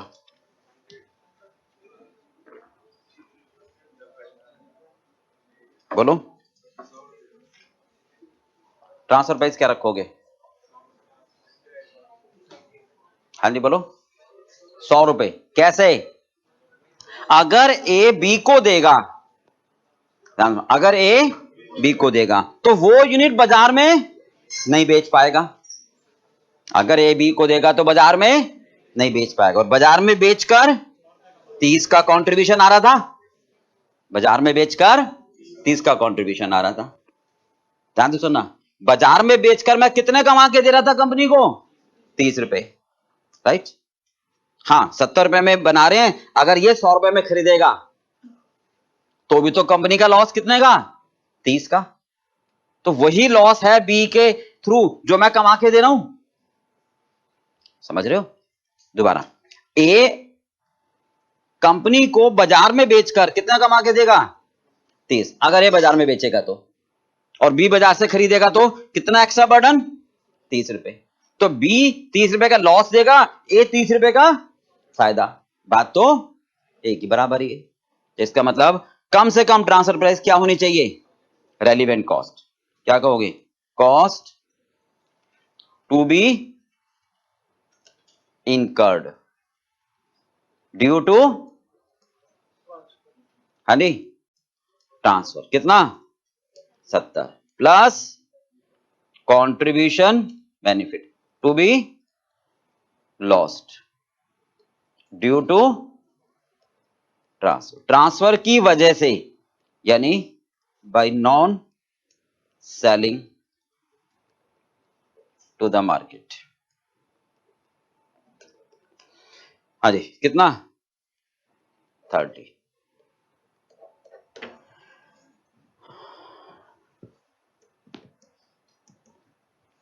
तो इसका मतलब एप्रोप्रिएट ट्रांसफर प्राइस कितनी कहलाई?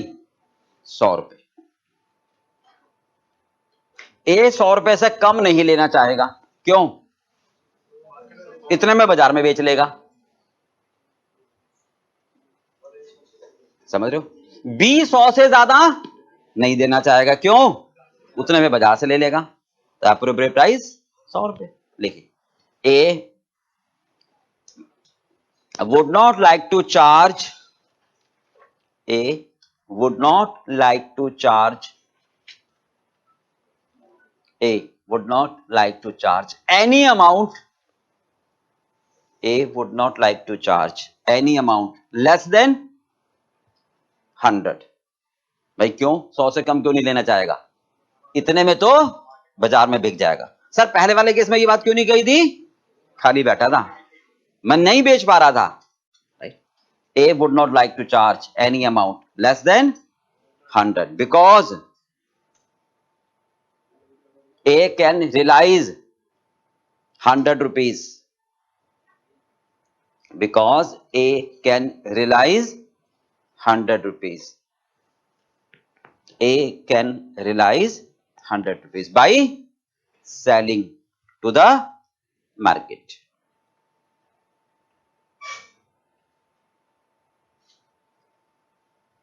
आगे नेक्स्ट लाइन, बी क्या कहेगा? 100 से ज्यादा क्यों दूं, इतने में तो बाजार में मिल रहा है। B would not like to पे,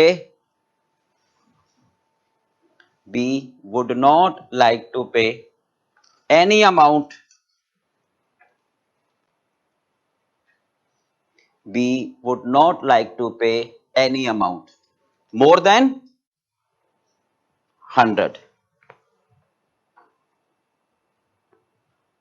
B would not like to pay any amount more than 100। B 100 से ज्यादा नहीं देना चाहेगा, because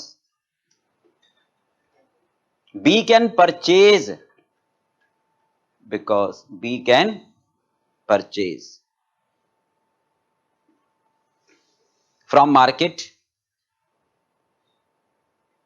at rupees 100। क्या लिखे हैं? B 100 से ज्यादा नहीं देना चाहेगा, क्यों? 100 में तो बाजार में मिल जाएगा। Hence, appropriate transfer price would be 100। Appropriate transfer price would be 100।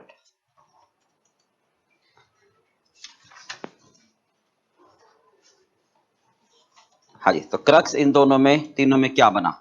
देखिए, क्रक्स के तौर पर अगर हम बात करें, क्या बना? ट्रांसफर प्राइस क्या होगी? Relevant cost, right? मतलब और simplest, variable cost transfer price बराबर वेरिएबल कॉस्ट। कब? If supply department has sufficient, समझ गए? मतलब जितना उसको चाहिए उतना बना सके ना, sufficient spare capacity, right? Transfer price equals to क्या कहोगे? नॉर्मल सेलिंग प्राइस, यानी variable cost plus contribution lost. कब? इफ, हाँ जी, no spare capacity exist in supply.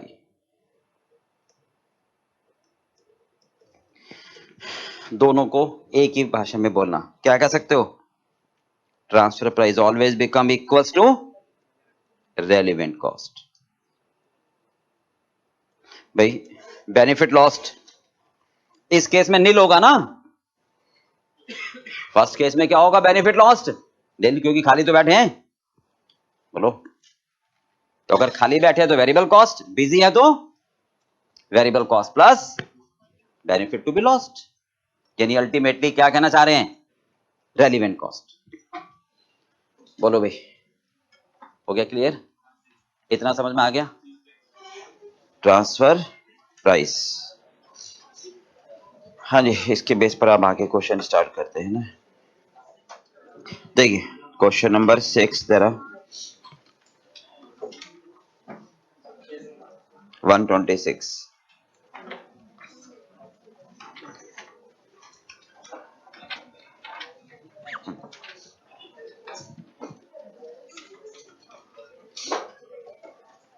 देखिए क्या कहता है।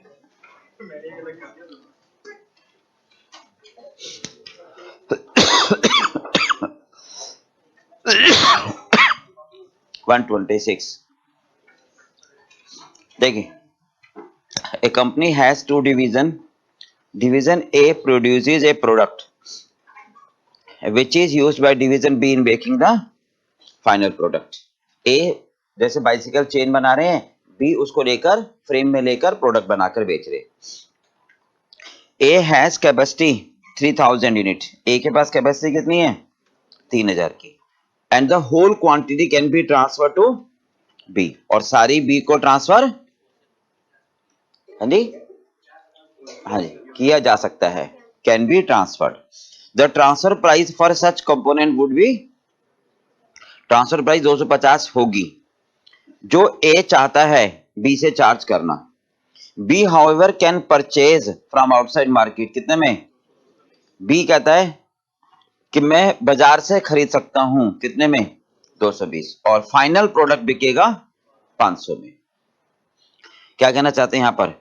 A 250 रुपए में चाहता है B से लेना, और B क्या कह रहा है? नहीं, मैं तो 220 में बाजार से ले सकता हूं। वेरिएबल कॉस्ट A के लिए कितनी है? 180। फिक्स कॉस्ट, क्वेश्चन साइलेंट है तो हमेशा अनअवॉइडेबल। फैक्ट्री का rent, manager salary. Variable cost of B in manufacturing the final product by using the component 180। मतलब B उसको लेकर वैल्यू एडिट करेगा और कितना खर्चा आएगा? 180 एक्सक्लूडिंग द कंपोनेंट। मतलब B लेकर 180 रुपए खर्च करके उसको 500 रुपए में बेचेगा। B A से लेगा बाइसिकल चेन, फ्रेम बनाएगा। फ्रेम की कॉस्ट कितनी है? 180, और उसको बेचेगा बाइसिकल बनाकर 500 रुपए में। चलिए, present statement indicating the position of each division and the company as a whole. चलिए, what transfer price would you fix for the component each of the following 3 circumstances. पहला, if there are no alternative use for A। मतलब A अगर ये कहे कि मैं B को ना दूं तो मैं कहीं और अपनी फैसिलिटीज को इस्तेमाल नहीं कर सकता, खाली बैठे रहेंगे। विल द कंपनी बेनिफिट, क्या कंपनी को लाभ होगा अगर B बाजार से खरीदे? कितने में? 220 रुपए में। बताओ, दो जवाब देने। क्या कंपनी को फायदा होगा अगर B बाजार से खरीदे? हम पहले ऐसे समझ लेते हैं फटाफट जरा बेसिक डाटा क्या कहना चाह रहे हैं। हाँ जी, A डिवीजन B, A के पास जितनी भी कैपेसिटी है वो सारी B को ट्रांसफर की जा सकती है। A की कैपेसिटी कितनी है? 3000। हाँ जी, वेरिएबल कॉस्ट 180 रुपए। हम बाजार में कितने में बेच रहे हैं? नहीं, हम बाजार में नहीं बेच रहे। ठीक है, ट्रांसफर प्राइस कितनी चाहते हैं? हम चाहते हैं 250। राइट। B की रिक्वायरमेंट भी कितनी है? 3000। चलिए, फिक्स कॉस्ट जो भी है वो संक होगी। मतलब खर्च करें, मतलब काम करे ना करे वो तो खर्च होगी। B लेकर A से अपनी वैल्यू एडिट करके, हाँ जी, अपनी वैल्यू कितनी ऐड करेगा वो? 180, और फिर उसको बेचेगा कितने में? 500 में। ये कह रहा है बाजार से मैं खरीद सकता हूं कितने में? 220 रुपए में। ये दोनों A चाह रहा है 250 में, B कह रहा है कि मैं बाजार से खरीद सकता हूं 220 रुपए में। This is the situation. Clear? अब क्या बताना है आपको? कितने में ट्रांसफर करें और क्या B बाजार से ले तो फायदा होगा या नहीं, ये बताना है। विल द कंपनी बेनिफिट अगर बी बाजार से परचेज करता है 220 रुपए में, बताओ सबसे पहले, अगर बी बाजार से ले 220 में तो कंपनी को फायदा होगा? बोलिए, नहीं होगा। क्यों? क्योंकि अगर ए बी को ना दे तो खाली बैठेगा, और स्पेयर कैपेसिटी है, इसका मतलब वेरिएबल कॉस्ट कितनी है हमारी? 180। मतलब जो कंपोनेंट 180 रुपए में बना रहे हैं वही बी कितने में खरीदे बाजार से, तो हमें मतलब कंपनी के लिए लॉस होगा। बोलो समझ आ गया? और फिक्स कॉस्ट क्या है? ये तो हमारी इनकर, चाहे ए बी को ट्रांसफर करे या ना करे। समझ में आ गई बात भी? तो आप कहोगे the company will not be in a benefit position if B purchase from outside. क्यों? Because purchase cost is higher than the variable cost. समझ में आ गई बात? ट्रांसफर प्राइस क्या रखोगे ताकि बी बाजार से ना ले? आर्बिट्रेरी नहीं, that should be based on relevant cost. क्या होती है रेलिवेंट कॉस्ट? जो खर्चा हो plus benefit to be lost. तो खर्चा कितना होगा? 180, बेनिफिट लॉस्ट, खाली बैठे हैं तो कम से कम 180, हाँ ज्यादा से ज्यादा 220, क्योंकि 220 में आपको बाजार से मिल रहा है। क्लियर बात भी? लिखिए answer.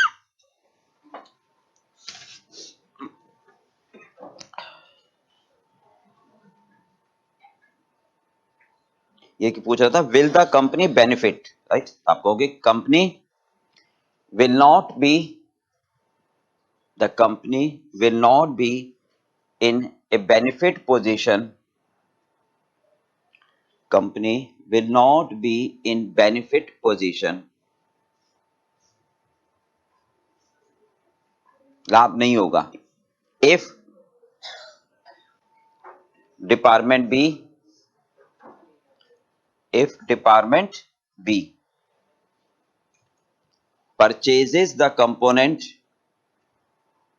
if department B purchases the component from outside market,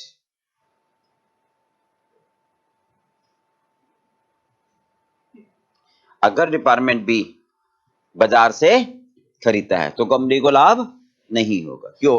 because क्यों? क्योंकि जो कंपोनेंट हम बना रहे हैं कितने में, और वही बाजार से 220 में खरीद सके, और ये फिर कोई काम नहीं कर पाए।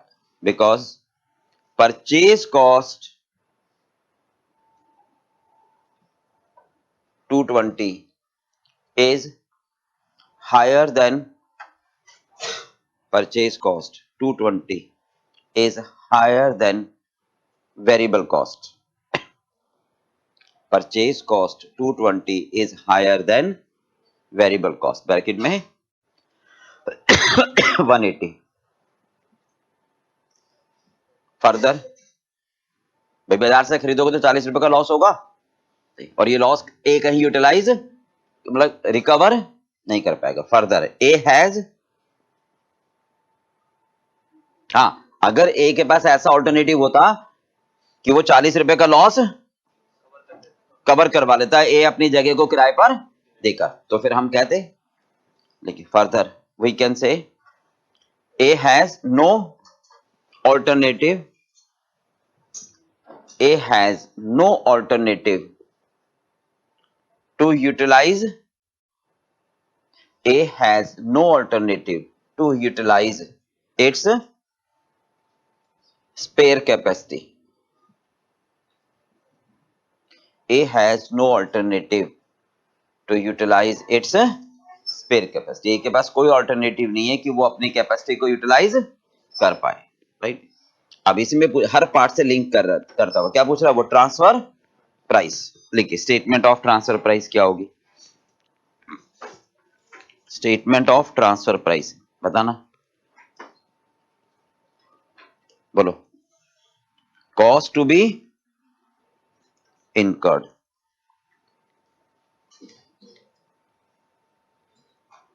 ड्यू टू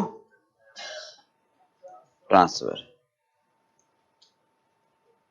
बताओ ट्रांसफर की वजह से कितना खर्चा होगा? 180 रुपए प्लस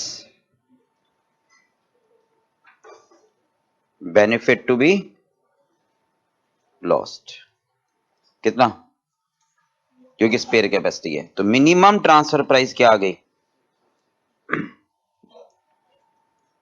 मिनिमम ट्रांसफर प्राइस कितनी हो गई, कम से कम 180 रुपए में देंगे, बट ज्यादा से ज्यादा क्योंकि वो 220 से ज्यादा में नहीं देगा। तो आपको क्या ट्रांसफर प्राइस में रेंज फ्रॉम 180 टू 220।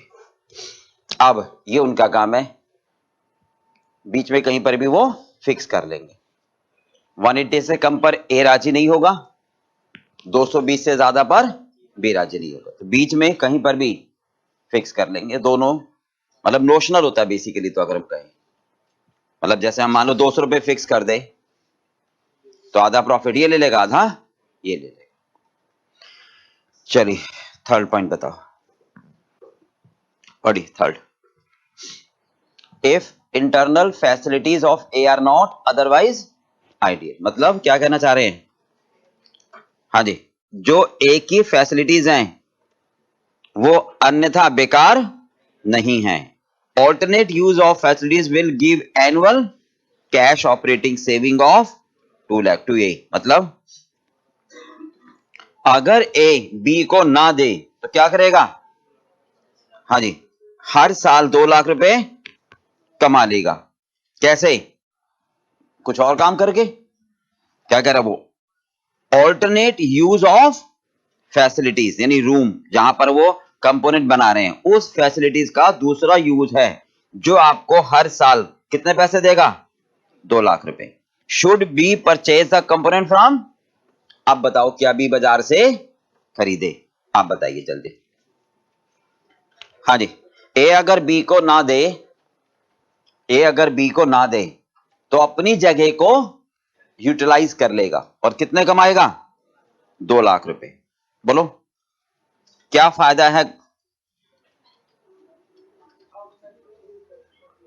बोलो भाई। अरे सिंपल सी बात है पहले डिसीजन मेकिंग कंपनी के हिसाब से घर में बना रहे हैं 180 रुपए में, भाई ये फिक्स कॉस्ट तो बेकार है हमारी, वो तो हमारी इनकर होनी है।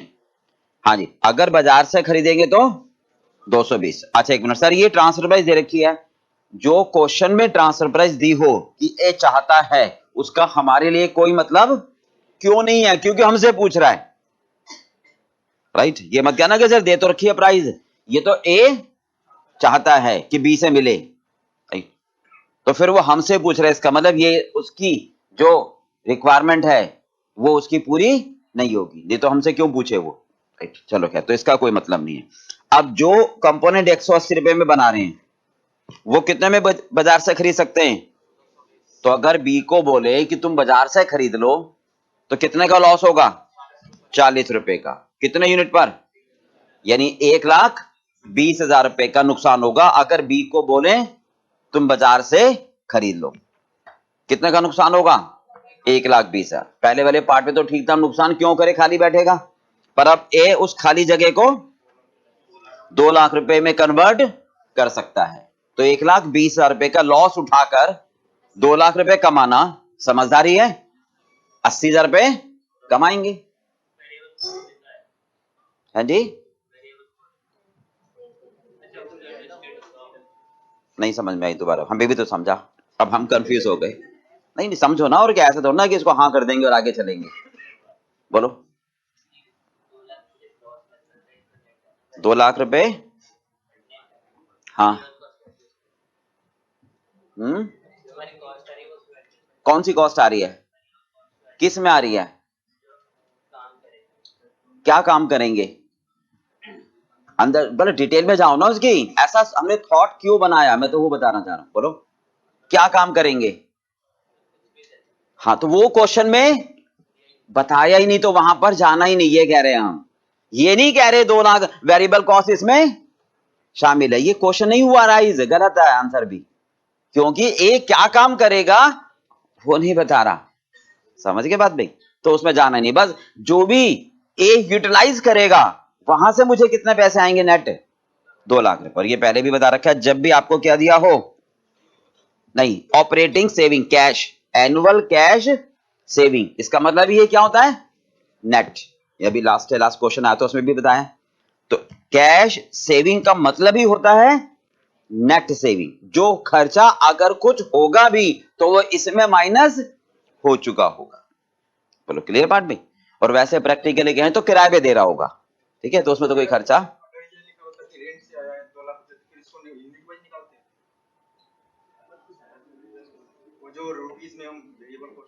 अब भी तो निकालेंगे, भी निकालेंगे।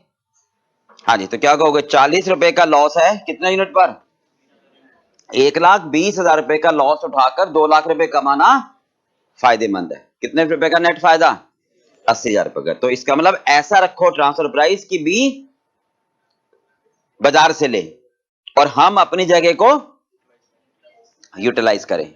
अब ऐसा तो मानेगा नहीं, तो क्या रखोगे, transfer price based on relevant cost. ये नहीं कहोगे तुम 220 में खरीद रहे हो 221 रुपए, आर्बिट्रेरी नहीं ना, बेस्ड ऑन रेलिवेंट कॉस्ट। मतलब हम क्या कहेंगे, जस्टिफाई, भाई हम ऐसा रखेंगे कि आप बाजार से लो, पर उसका एक कारण बताएंगे। कॉस्ट कितनी आ रही है मेरी, 180। अगर आपको दे रहे हैं, अगर हम आपको दे रहे हैं तो कितने का नुकसान होगा, 2 लाख का।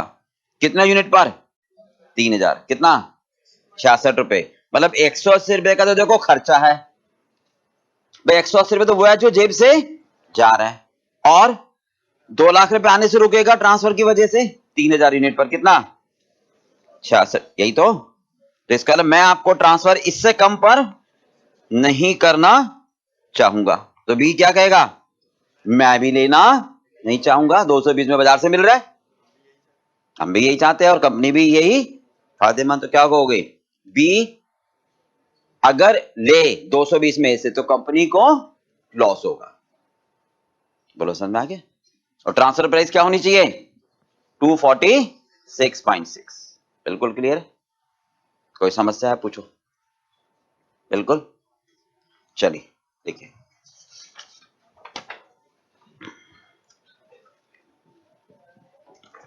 हाँ जी, पहले बनाओगे इसमें statement of comparative cost.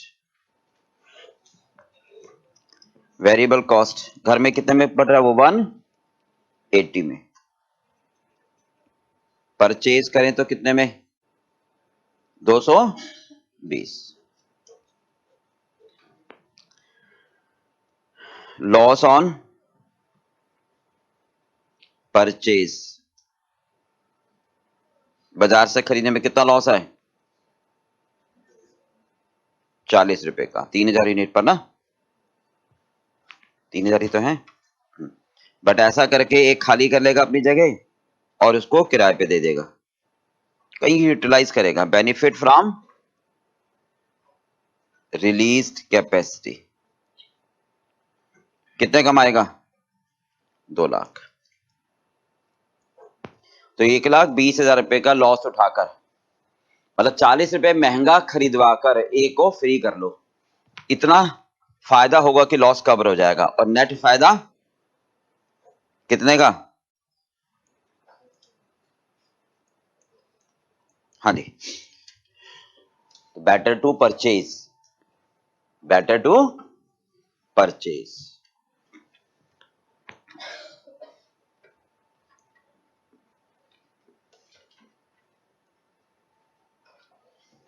Means अब वो क्या पूछ रहा था, हाँ जी, should be purchase the component from outside. हाँ जी लिखिए, in this situation,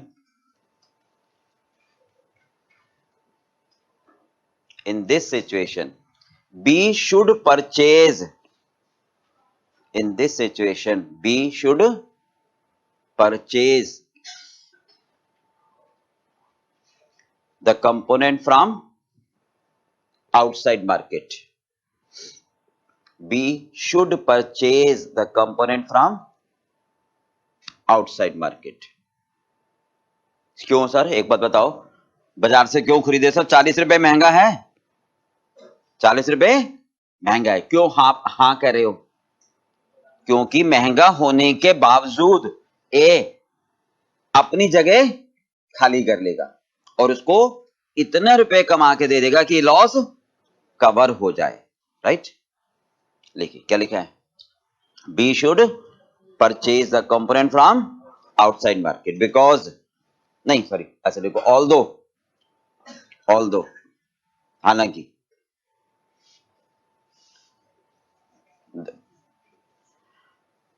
purchase cost, although purchase cost becomes higher than the variable cost, हालांकि परचेज कॉस्ट ज्यादा है किससे? वेरिएबल कॉस्ट से। although purchase cost becomes higher than the variable cost, resulting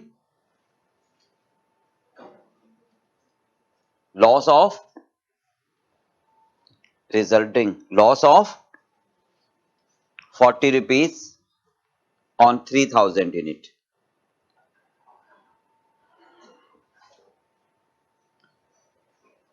हालांकि loss है बाजार से खरीदने में, right. But however comma such loss, पहले वाले में ये लॉस रिकवर नहीं हो रहा था, खाली बैठे थे इसलिए मना किया था। However comma such loss can be recovered, such loss can be recovered from utilizing, such loss can be recovered from utilizing spare capacity of या release capacity of A department, such loss can be recovered from spare या release capacity of A department। ये loss recover हो सकता है कैसे? जो एक ही spare capacity है उसको यूटिलाइज करके। एंड सॉरी ऐसे लिखो, which will provide 2 lakh rupees, which will provide 2 lakh rupees additional cash flow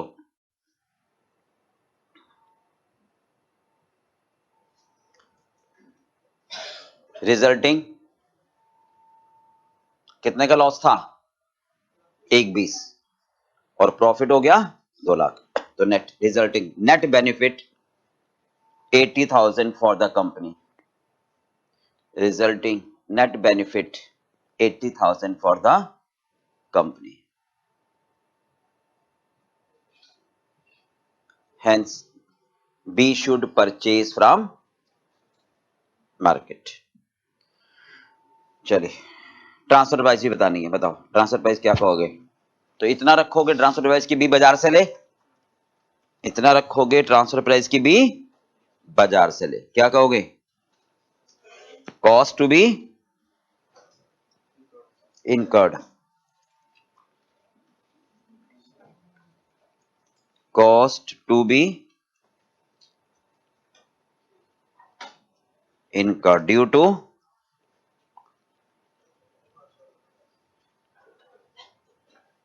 कितना? 180 रुपए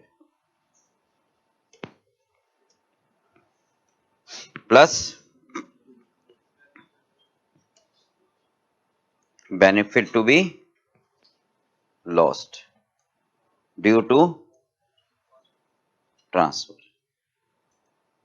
ट्रांसफर की वजह से कितना लॉस होगा? अगर ट्रांसफर करोगे तो आप 2 लाख रुपए की जो इनकम है वो जनरेट नहीं कर पाओगे। कितने यूनिट पर? 3000 यूनिट पर। तो इसका मतलब कम से कम आप इतने तो चाहते हो ताकि आपकी कमाई जो लूज हो रही है वहां से कवर हो जाए, राइट। इतने में भी बाजार से ले लेगा। बोलो भी, समझ में आ गया? कोई समस्या है तो प्लीज पूछ लो।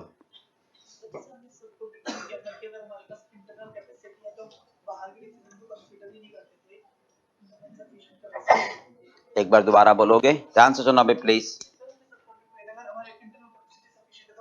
दोबारा शुरू से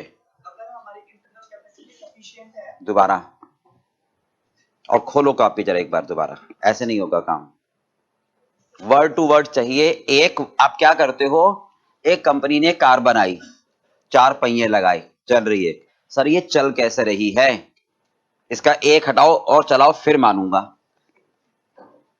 मेरी बात समझ रहे हो नहीं? मैं एक कॉन्सेप्ट देता हूं यहां से लेकर यहां तक, एक लाइन ऐसे ऐसे लिखकर, आप क्या करते हो, ये हटा दिया, मेरी मर्जी सर। आप बात समझ रहे हो? जो दिमाग में आया बस ये और ये, अब इसको फॉलो करें सर। भाई हटा क्यों रहे हो? अब इनके बाद सब कॉन्ट्रैक्टिंग में कहा था, अगर हमारे पास ये बोल रहे इंटरनल फैसिलिटीज हैं, नहीं कहा था ये मैंने, थोड़ा सा बताओ क्या कहा था, बोलो, लिखा बस सबने या नहीं? मैंने लिखा होगा ऑल 100%, ये जरूर लिखा होगा, देखो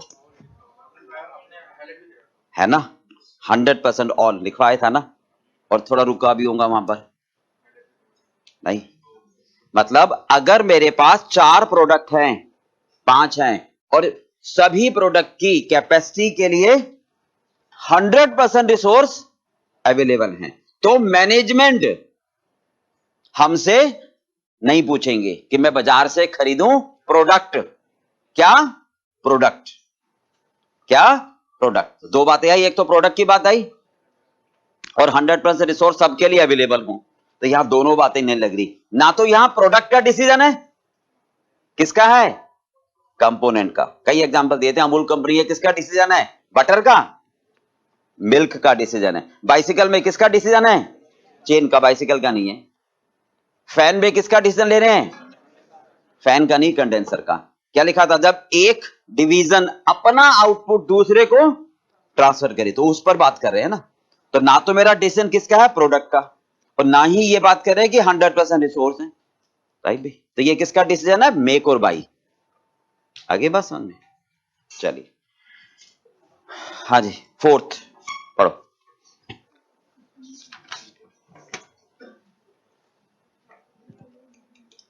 बताइए क्या कहता है 4th, if there are no alternative use for production facilities of A, मतलब ए अपनी जगह को कहीं और यूटिलाइज नहीं कर पाएगा, कोई है ही नहीं use, and selling price for component in outside market drop by 50, right भाई? क्या बी खरीदे? चलिए बताओ, 50 रुपए कम हो गई सेलिंग प्राइस, हाँ जी बताना, 50 रुपए किसकी बात कर रहा है, कौन सा इस ये प्राइस है, बताओ कहां पर, कौन सी, एक जना, 180, 250, 220, 500, यही प्राइस है सारी। एक मिनट प्लीज, 50 रुपए कम हो गई, किसकी बात कर रहा है, अरे एक मिनट प्लीज, हाँ 500 की, कैसे समझ में आया हमें समझाओ, किसकी, प्रोडक्ट, पढ़ो जरा, and the selling price for, sir मैं ना एग्जाम में इसको काट दूंगा और लिख दूंगा प्रोडक्ट, मैं भी तो कुछ इनोवेशन करूंगा उसमें, ऐसा थोड़ा ना कि जो वो लिखेगा उसी को पढ़ूंगा, ऐसा थोड़ा ना होता है सर, कुछ क्वेश्चन हम भी तो बनाएंगे, सारे वही बनाएगा, नहीं समझे बात को, समझ रहे हो या नहीं? हमारी पढ़ने की स्पीड बहुत तेज होती है, क्यों, पेपर खत्म करके घर पे जाना है फटाफट, भाई धीरे पढ़ो धीरे पढ़ो धीरे पढ़ो, नहीं समझ में आएगा कुछ भी कर लो, भाई इधर समझ ले, पेज बाद में पलट लियो यार, तो अब भी आए तो अब तो सुन ले, आ गया तो आप प्लीज रीडिंग स्किल्स डेवलप करो, नहीं तो कुछ नहीं होगा, समझ गए बात? हाँ जी, क्या कहना चाह रहा है, ध्यान से पढ़ो, read carefully, and the selling price for the component, यहां इस दी का मतलब डैट होता है, नाउ उस कंपोनेंट, कंपोनेंट का मतलब इनपुट, प्रोडक्ट के बाद नहीं कर रहा है, उस कंपोनेंट की आउटसाइड मार्केट, यानी कई बार कह रहा है वो बाजार बाहर वाली मार्केट, प्रोडक्ट तो मैं अपनी डोमेस्टिक मार्केट में बेचता हूं राइट भाई, और कंपोनेंट कहां से खरीदता हूं। इसका भी लॉजिक है कि अगर कोई कंपनी है प्रोडक्ट बना रही है तो इनपुट सेम मार्केट से खरीदते नहीं है, उससे क्या होगा, कस्टमर को लगेगा कि ये तो बाजार से खरीद कर और कुछ थोड़ी सी वैल्यू एडिट करके बेच रहे हैं। तो हम हमेशा इनपुट कहां से खरीदते हैं, बाहर से, ताकि हमारे लोकल कस्टमर को इस बात की जानकारी ना हो, समझ गए। तो हमेशा लिखा होता है आउटसाइड मार्केट, तो इनपुट की बात आती है राइट। चलिए तो क्या कर रहा है, कंपोनेंट यानी जो 180 रुपए हमारी कॉस्ट है राइट, जो बी कितने में खरीद रहा है बाजार से 220, इसकी प्राइस जो बेचने वाला है उसने कम कर दी, कितने में 50 रुपए कम, कितने ही 1 से, यही कह रहा है, बोलो समझ में आ गया। ये नहीं कह रहा 500, 500 कहता कब, जब फाइनल प्रोडक्ट, समझ में आ गया। तो अब बाजार में मुझे कितने में मिलेगा, बी कह रहा है 170 में। अब क्या सिचुएशन बनी मेरे पास, ए कह रहा है कि मैं बना सकता हूं कितने में, और बी कह रहा है कि मैं बाजार से खरीद सकता हूं 170।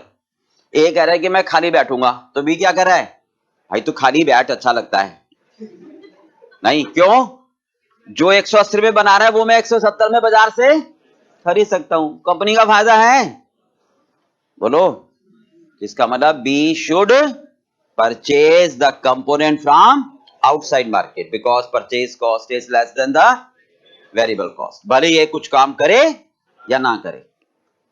कुछ समस्या है, डाउट है, परेशानी है, शक है तो प्लीज पूछ लो, बोलिए प्लीज, ठीक है, बोलो।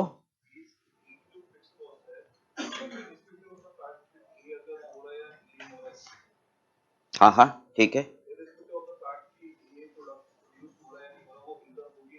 बिल्कुल, सुनो ध्यान से दोबारा, ए की जो फिक्स कॉस्ट है वो कितनी है हमारी 10,000।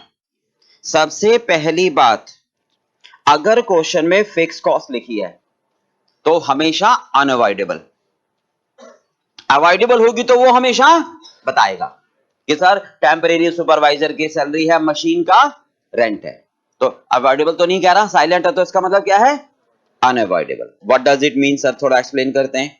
इसका मतलब है कंपनी में पूरी जगह का रेंट है राइट, ये बेस लेकर ए और बी में मैंने क्या करा, बांट दिया, और एक है हिस्से में कितना आ रहा है 10,000। तो इसका मतलब अगर मैं ए में काम करूं या ना करूं, कम करूं ज्यादा करूं, टोटलिटी में फैक्ट्री का रेंट तो मुझे उतना ही देना है, टोटलिटी में मैनेजर को पैसे तो मुझे उतने ही देने हैं, टोटल जो मेरे मशीनरी है उसका डेप्रिसिएशन तो उतना ही आएगा, जो बिजली का मीटर लगा हुआ है उसका रेंट तो उतना ही, ये सब वो खर्चे हैं, दैट इज कॉल्ड 10,000। तो इसलिए हम क्या कह रहे हैं 10,000 को, हमारे डिसीजन को ये इफेक्ट नहीं करेगा, अनइफेक्टेड रहेंगे इरिस्पेक्टिव ऑफ प्रोडक्शन और वर्क। बात समझ में आ गई भी, क्लियर बात। चलिए फटाफट लिखो, और कोई डाउट है तो प्लीज पूछ, आगे चले लिखिए। If selling price for the component, if selling price for the component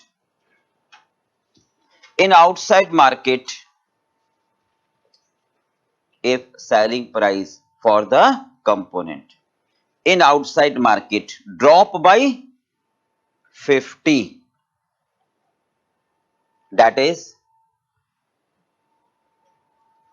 purchase cost of the component, that is, इसका मीनिंग लिखना ना, purchase cost of the component comes to 220 minus 50, purchase cost of the component comes to 220 minus 50, 170, which is less than the variable cost of which is less than the variable cost of manufacturing the component in house, which is less than the variable cost of manufacturing the component in house, which is less than the variable cost of manufacturing the component in house, resulting B should purchase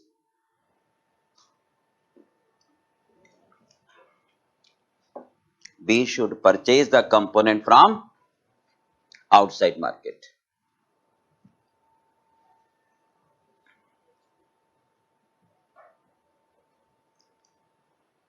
भले ही ए खाली बैठा रहे, irrespective of the fact,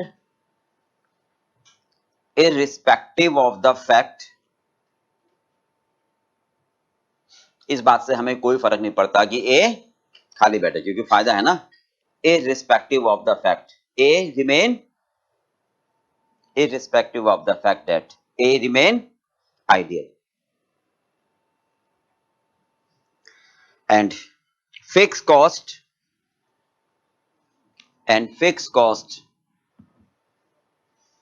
will continue to occur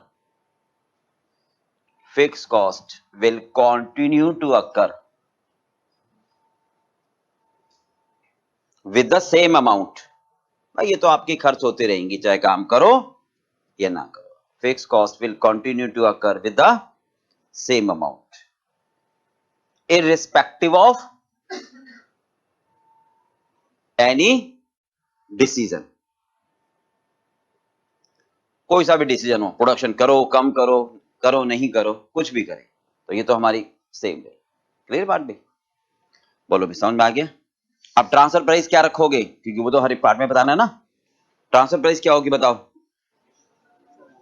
180. अरे वाह, 170 कैसे हो जाएगी भाई? तो रेलिवेंट कॉस्ट क्या है? ए के हिसाब से जो खर्चा होगा बनाने में 180, 180 रखोगे तभी तो बी कहेगा 170 में बाजार से लूंगा.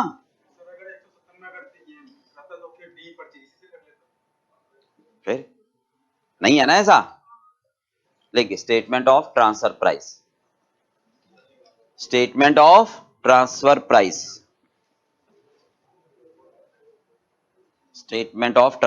लिखिए cost to be incurred due to transfer.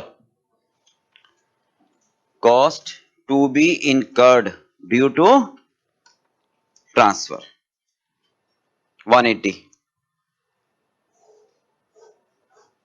cost to be incurred due to transfer 180. बस मिनिमम ट्रांसफर प्राइस कितनी आ गई? 180. अब यहां रेंज तो नहीं बनेगी ना, ये तो नहीं कि 180 to 170, हाई से लो थोड़ा जाओगे. क्लियर बात भी? तो ट्रांसफर प्राइस कितनी होगी? मिनिमम 180. बोलो भाई, समझ आ गया?